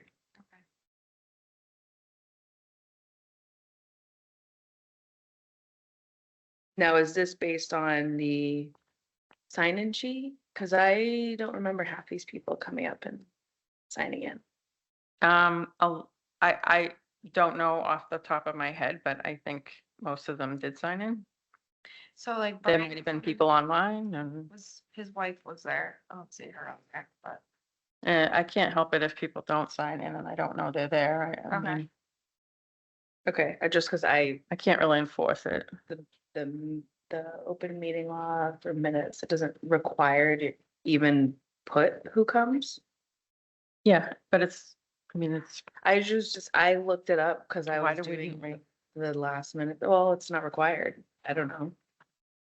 So there's just a lot there. Okay. Anyways, moving on, so the December report. The Title V septic installer Ronald Cox. So an installer applied for a permit on 12/2 and it expired 12/31/2025. I'm not, is that right? Cause a lot of the other ones expired in 2026. Yeah, because he applied for his 2025 permit in 2025 and did work. in Oh, 2025. okay, all right, thank you. And they only gave it to him till the end of the year. Okay, Yeah. makes sense. And then he had to do another one, I guess. Yeah, okay. And then the mobile home park permit for Wagon Wheel, is that the same thing? They got a 9-day permit? Yeah, and then they probably also applied for. They had to do it again the next Yeah, year? because they were just delinquent by 12 months. Okay, But this is reported I know. as it's it from the was. I coalition. can't really change. No, I it. know, but I was just reviewing it with the Yeah. minutes and I had questions on it. Oh, okay. Because then look at inspections conducted. For Cumberland Farms, it says 2/10/2025, but this is a December report. Oh, maybe that's a typo. It might be a typo. I don't know, but this is what she gave us. This is what she read out, so I just pop it in. Right, no, I know, and they send us the Mhm, report as mhm. is anyways. Yeah, I. But I just was questioning on that. Yeah. I'm gonna guess it was supposed to be 12 on her end because February didn't even exist. Well, that of point. 2025 though. Oh, yeah, maybe, I don't, yeah, well, you can ask her to clarify that. Um, on the number 3 here, I had a note to just, but Is that you see, is that like a cutoff? yep, I copied my copy, I'm sorry. It says ML agreed to add a statement. I didn't know if we should put that I suggested we add that. I mean, we don't have to, but we have all this other stuff, so I didn't That's know fine. if I mean, that should be in there. if you want. I can say I really- CPF to add a statement. So it just says that she agreed, but I don't. Oh, know if it's necessary. CPF. I'll just change it to CP asked to add a statement.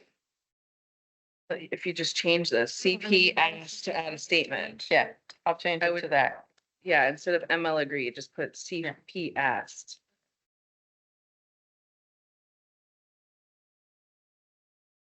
Um.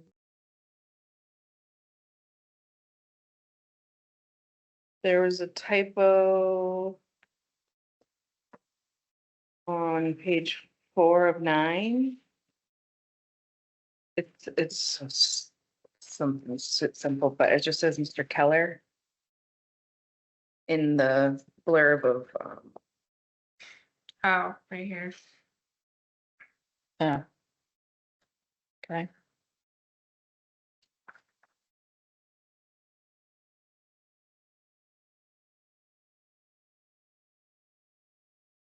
and then again, I had a question about addresses on page 7 of 9.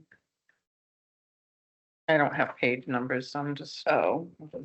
The Brookfield residents that signed a written testimony. because the written person address, they weren't at the meeting. So instead of putting it in the attendees, Okay, I noted who it was who provided written testimony. right, okay, so that is reference. Okay, I had on page 8, it said, ML asked if she was still recused from that topic and proceeded to remind CP that there was a Can you public, show me where you are? Just like, you know. right, at the end. just that there was a public hearing for it and that it's deferred because her and Kim could not agree, but it was said there was gonna be a second public hearing. And I think that's what I was referring to, so. What do you want me to change? I don't know if we really need that whole statement there, but, that might be easier than just trying to reword all this, but, Is that considered personal commentary? I mean, kind of. It just kind of makes me look stupid that I was like, this is a public hearing, but I was referring to, we never had that second one, or we never booked that second one. Do you know what I'm saying? Yeah. So I don't know if it's easier to just take that out, or. I'd I don't rather know how we- remove it because I don't want to take, I mean, I don't think it's personal commentary. I think it is kind of like if you want to reword it, I mean, we couldn't agree on I the guess- language. That's the response that. How was about to provided. remind CP that? Oh, wait. Where did I ask? Proceeded to remind. And proceeded to remind CP that there was, so where did I ask if there was a public hearing then, I guess, back it up. It's right here. Why wasn't? I guess, could we add why wasn't a second public hearing set for that yet? Second. That's Okay. easy enough, right? Yep. And that just clarifies. Yep. Okay, thank you. That's all I got.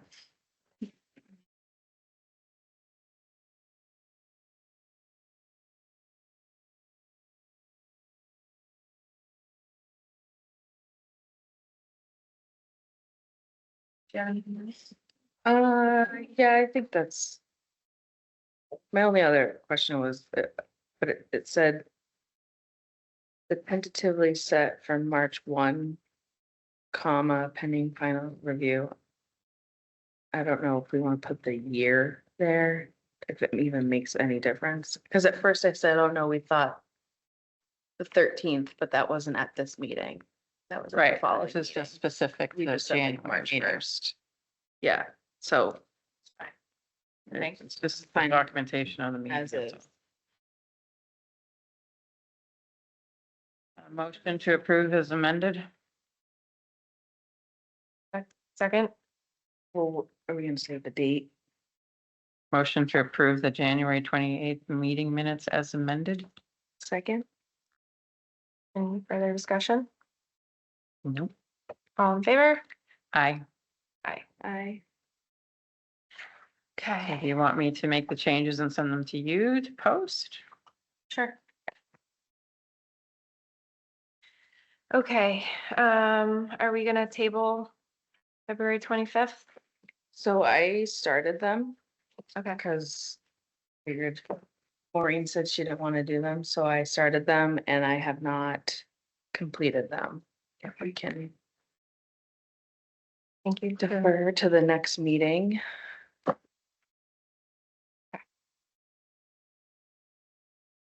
Okay, any public comment? Is there a reason yep. why we're taking public comment before No, the last two? So that was because we had another agenda item that was removed and then we added, or I added 8 and 9 instead of it. So it was supposed to be an executive session, and as it got added, Mike helped me add it. It just Okay. got put that way. If you want to table it, we can, or No, I was just curious if there was a reason for it. it was just because of the removal of the executive session and then adding those two instead. All right, so here's a chance for public comment if anybody. Yeah. Yep, Chris, So, yes, you have I was 2 gonna- minutes. Hold yeah, I on. understand. It'll be way shorter than 2 minutes. I know it's been a Okay. long night. All right, so I know, know. that this was already discussed earlier, and I was actually gonna bring it up anyway, so it was just coincidental. I agree with Kim on the addresses on the meeting minutes.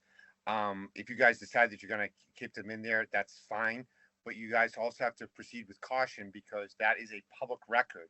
You guys are posting your meetings on the government website. And if you're gonna post it on there, I think you guys at the minimum should redact everybody's personal address.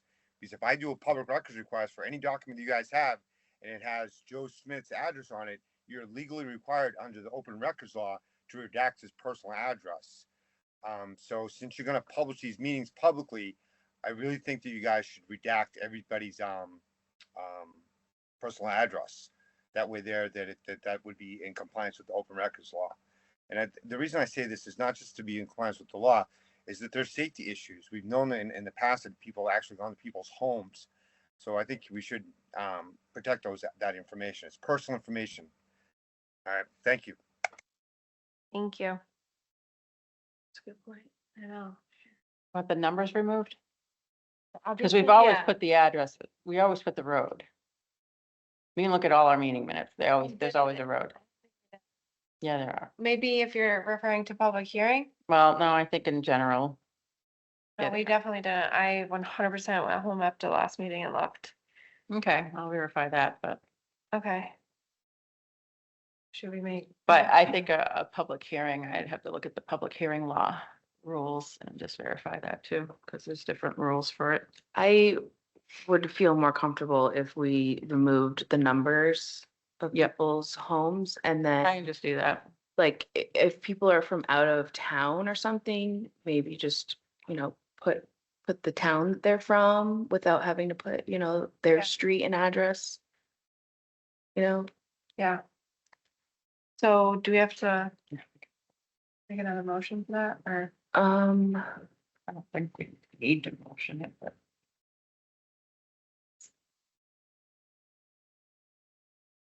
Well, I we just kind of need- do Now I because, gotta look at them. I want to I'm make sure just that gonna pull up for some the, minutes. we I need a approved minute. those minutes. okay, So we should go back to yeah. the minute.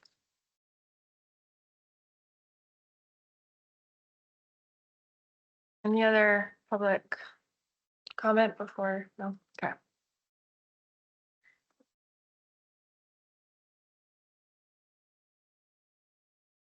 Cause you're always correcting me on whether I abbreviated road or spelled it out, or there's been so many times that we've looked at minutes and you've been like, oh, you put RD here, but then you spelled it out here. So I know I put the Consistency. road. Yeah. Right, but Right, that's why I right. know Oh, I put right. the road Yes, on instead the of minute. spelling out the full. Yeah.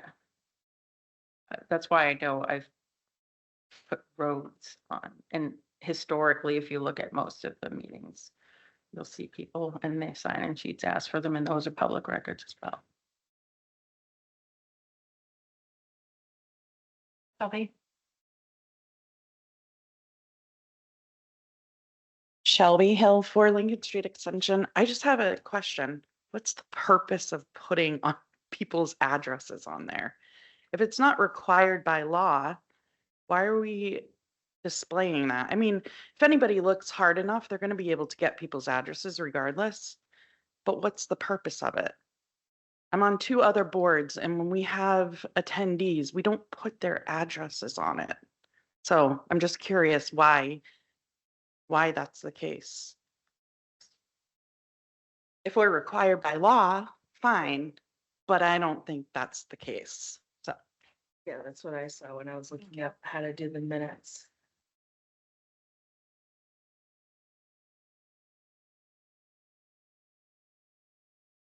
Okay.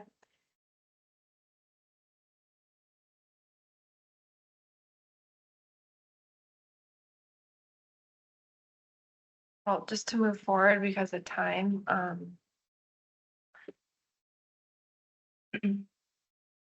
make a to further add that amendment to the minutes. Yeah, to the January 28th minutes.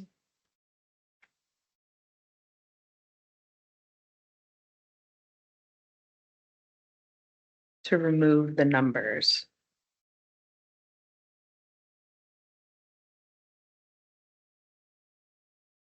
I think.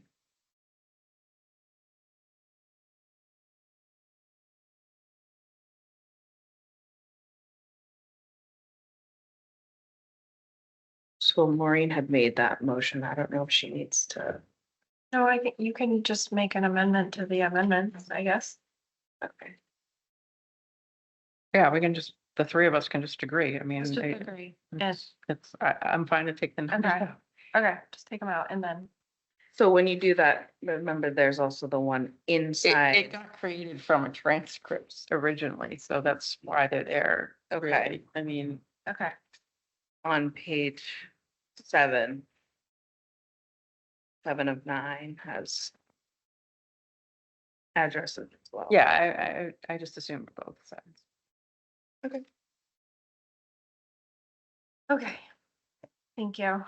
All right, next we have Megan's resignation letter I forwarded, I believe.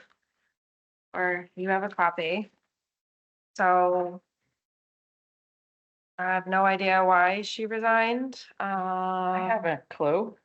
You want to share? Yeah, she got a executive session certified letter delivered to her place of work. So And she had yeah. no idea, I'll just say it, she had no idea, and she called, she was so upset, she had thought something was wrong, and I had not, I couldn't tell her, but I'm like, I don't know why, talk to Christina, you know. Yeah, I can explain. So I went and met her on Wednesday because you said you should go meet her. You haven't talked to her. I became chair. I wanted to introduce myself. Thought everything was fine. She made it very clear to me that it would, based on her behavior that night, it would be best to speak to her as a board to be able to talk. I didn't want to make any unilateral decisions, conversations, anything. I wanted to bring her to the board. And she made it known that she would not, when I went to meet her on Wednesday, she would not be coming to meetings. She would not be doing the minutes. She has, there was reasons why she couldn't come that I won't say. But I felt like we needed to talk to her about moving forward as her position as our clerk. So I was told that when you have an executive session, you have to send a certified letter to invite that person. So I did that. She did reach out and ask for clarification, and I simply just told her it was for her comfort, so just so we could talk. I can bring up the email and read it word for word, if you want, but just So, letting so her just know let me that. ask you, were you gonna talk about her reputation, character, physical condition, mental health, or to Yes. consider discipline? No discipline. I said there was no discipline, but No. yes, there was a reason why I didn't feel it was appropriate to. And she said she would not be coming to our meetings, but we needed to talk to her to move forward as her position. And I don't know, do you want me to read exactly what I said in reply to her Yeah. email? Okay. Yeah, please. Okay, let's see.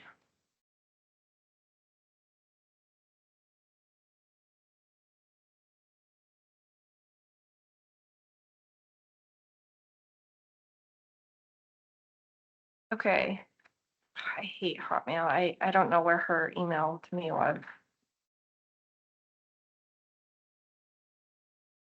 Okay, so she said to allow me to make an informed decision about my participation, I request clarification of the general nature of the matters to be discussed.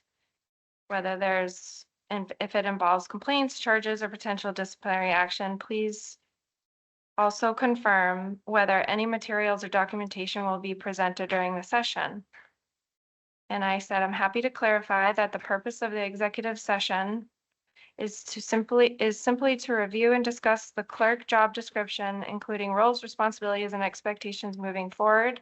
There are no complaints, charges, or disciplinary actions being considered.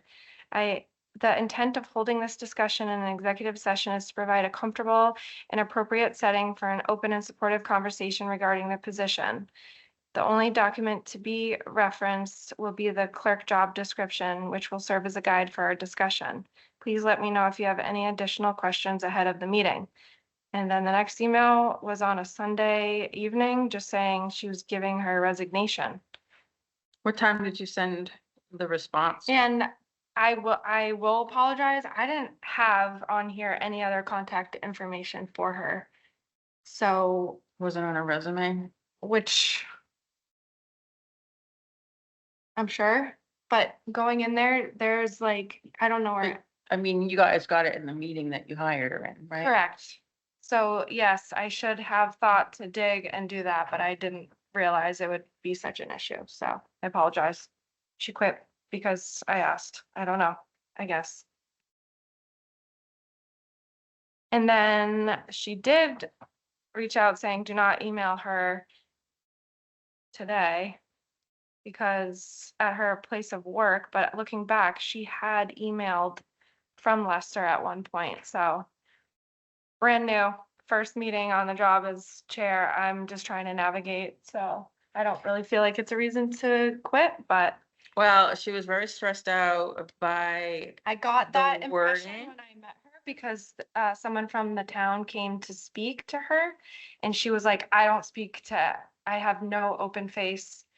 And then when And then- chatted with her, there were reasons why she will not be coming, but how else do we get her to talk to her about moving forward in her role, like you said we should do, without breaking any open meeting law? And I don't know. I guess that's the part I'm confused about, because I would go meet with her every week. I'd be up there every week working and talk to her and. So none of I that don't was understand. ever shared. So again, I'm trying to navigate this role as chair and doing it correctly. Is that and why- without asking 50 million? I don't Well, know. Maureen, you're the one that presented her to us as well, and then you abstained from discussion. I had to. I don't understand. She's the Lester admin, first of all, so you all should know her by now, because she's the Lester yeah. admin, right? So you know her, but I had to abstain because there was two applicants and one of them is my abutter neighbor. So I could not participate in the matter at all by law. Even after we move forward with one. I don't know what you mean there. I mean, I talk to her all the time. So I guess but- we didn't know what we were doing, we'll say that, and we were trying to go about it, doing it right by having a discussion with I mean, her, this is without me and Kim very- going to the office and having a legal meeting with her. Do you No, know what you- I'm saying? You don't have to have an illegal meeting with her, but as the chair, you should be meeting with her every week. Oh, yeah, I went Signing the right paperwork. away, right, that Wednesday first night, Wednesday so it gets up. at to- Mhm. and I met her. And she was like, I am basically said she wasn't doing anything that was on the job description, so I kind of panicked.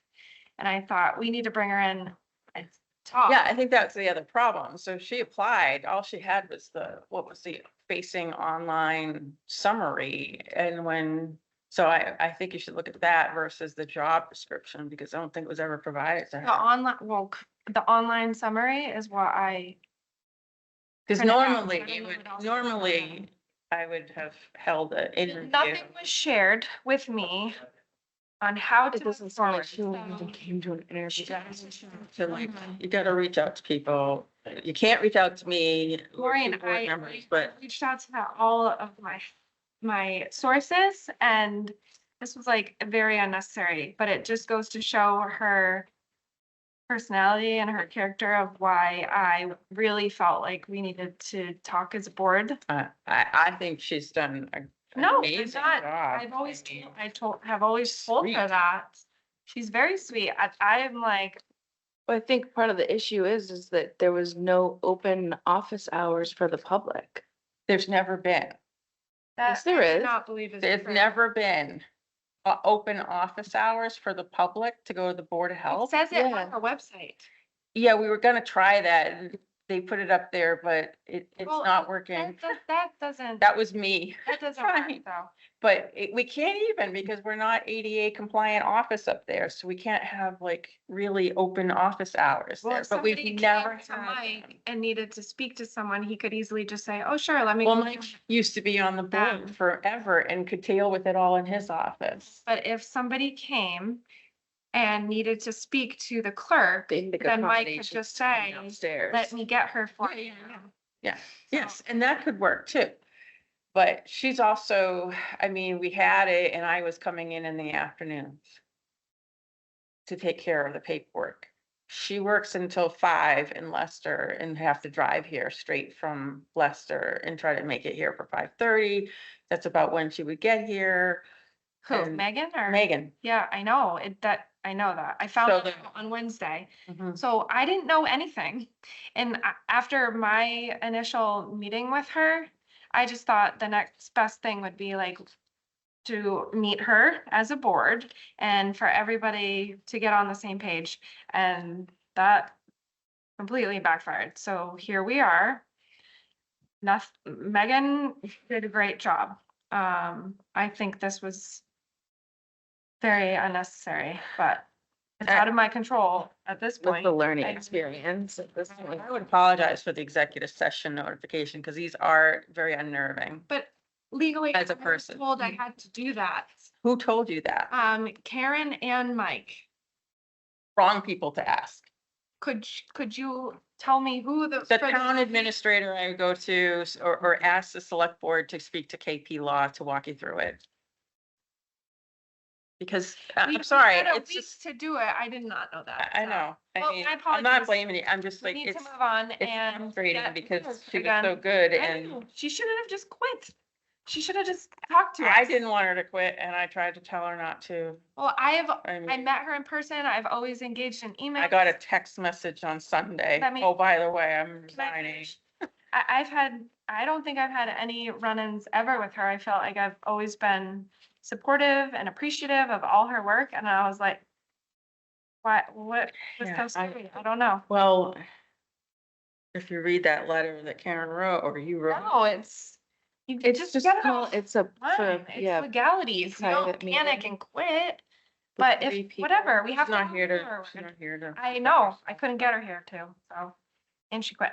So that's why it's just to review that, discuss, acknowledge.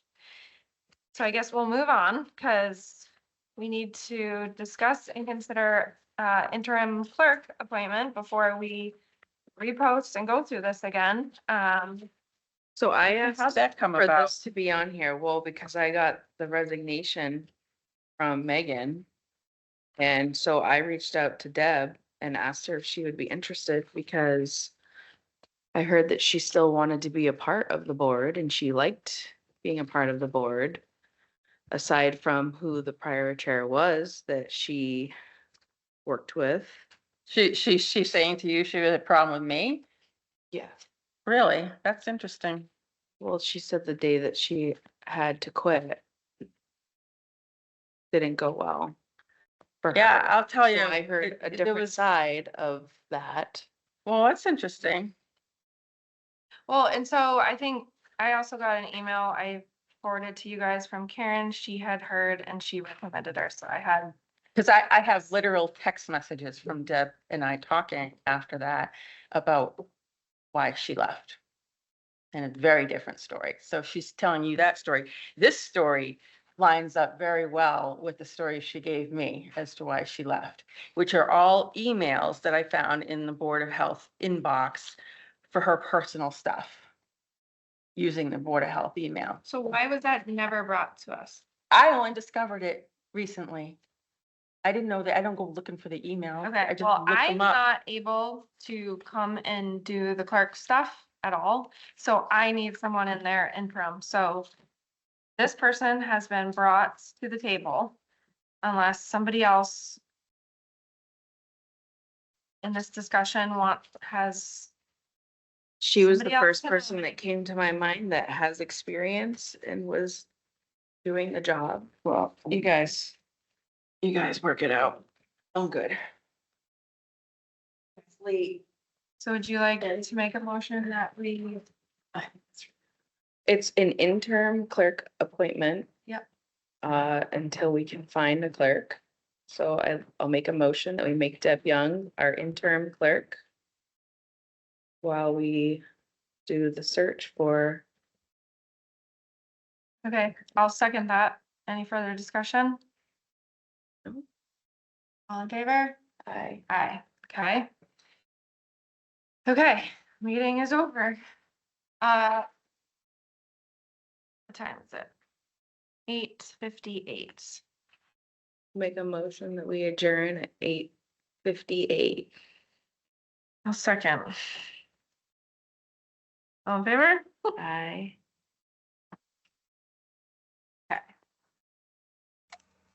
Christine, you did an excellent job.